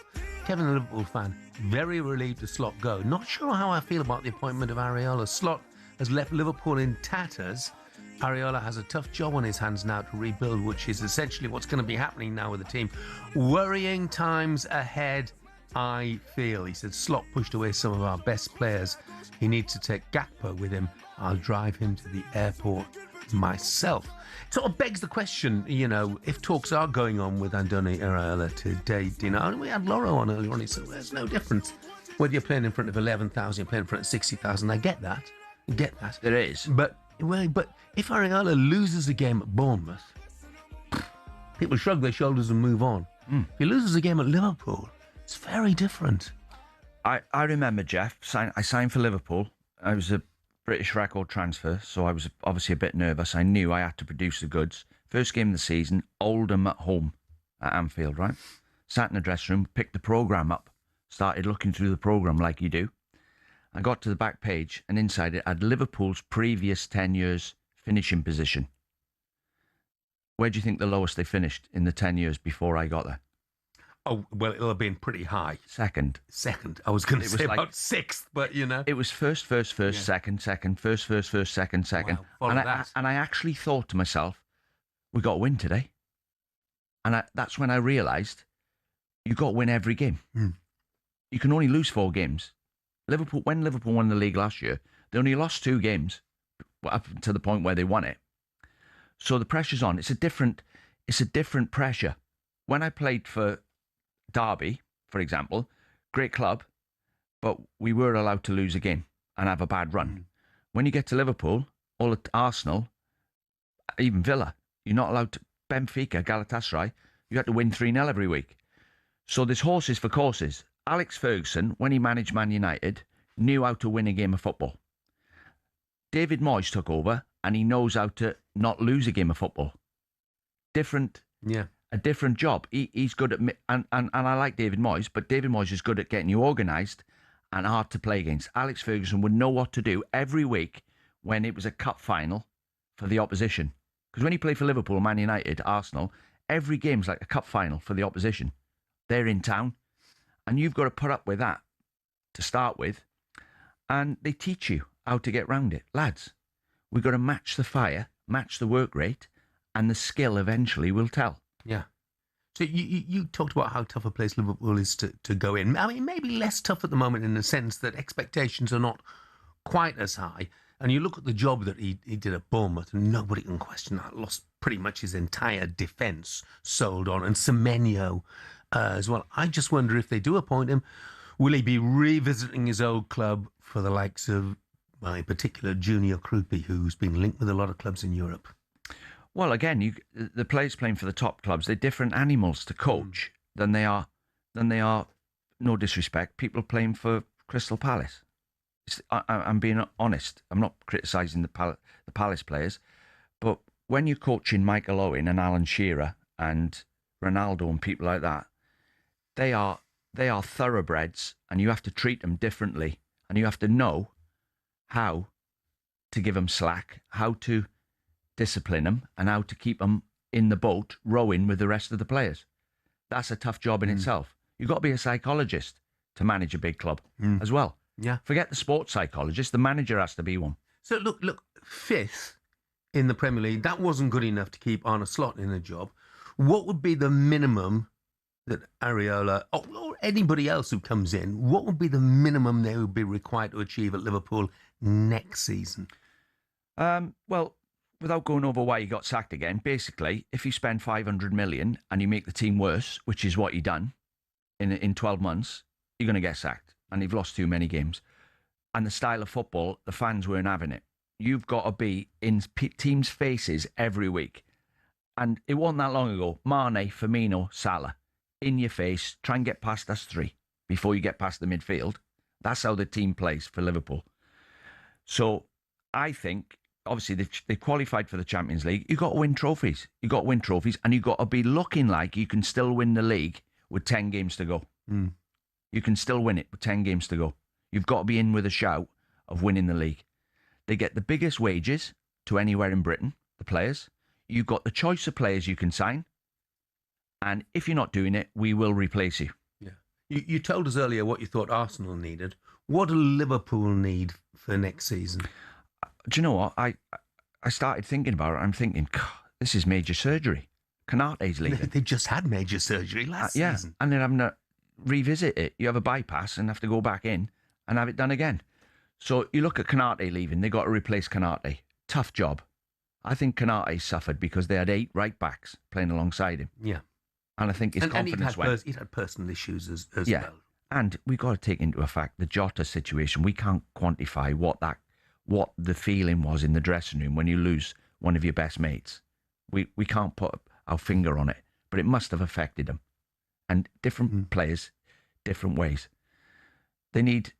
Is Frimpong good enough? I'm not sure. Is Kirkhouse good enough? I'm not sure. Van Dijk definitely is. Alisson definitely is. McAllister's definitely good enough to play in a team that can win the league. Soboslai, he's good enough. He had a good season last season. Gravenberch has proved that he can play in the championship winning team. But they'll need to add another one. Yeah, agree. I think Ekitike's good enough to play for Liverpool. But we'll be out till January at the earliest. Jury's out on Wirtz. Jury's out on Gapco. Jury's out on Curtis Jones. Jury's out on Harvey Elliott. So they've got to add... Salah's gone. So they've got to somehow... The young kid, Egamoa, he's shown flashes of brilliance and looks like he's got a good attitude, goes at people direct.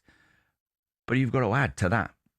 There's a lot of players you need to add there. You've lost Salah, 40 goals a season for 8 years. You know, if you wonder, when Salah was playing all these years and we wondered, what will they do without Salah? You've just seen it. Yeah. 12 months you've just had with Salah not producing. No, he didn't produce. No. And look where Liverpool finished. Yeah. Really. So you've lost his goals.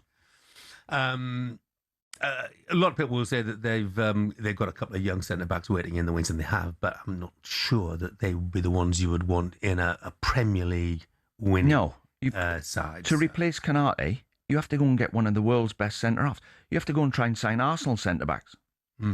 Mark says, hi Jeff, any chance if he becomes Liverpool manager, you learn how to pronounce Iraola It starts with an I. It's not that hard. Well, thanks, Mark. Thanks for those. Iraola. Yeah, Iraola. Antonio. Need to get that in my head. Iraola. Yeah, I'll get that right just for you, Mark. Is that okay? Finally, just a message to end with here. We heard about James Milner retiring from professional football today. And Dunk in Pontefract says, "Hi, Jeff. I just want to mention someone who's no longer with us, but will be looking down with pride after the career James Milner has had. John Devine, who scouted James as a young lad for Leeds, and such is the man that James gave wee John," presumably that's John Senior's son, "his Manchester City shirt, signed and framed when he passed. What a guy. What a fantastic career." And we wish James Milner... And as Graham Souness said, if he come on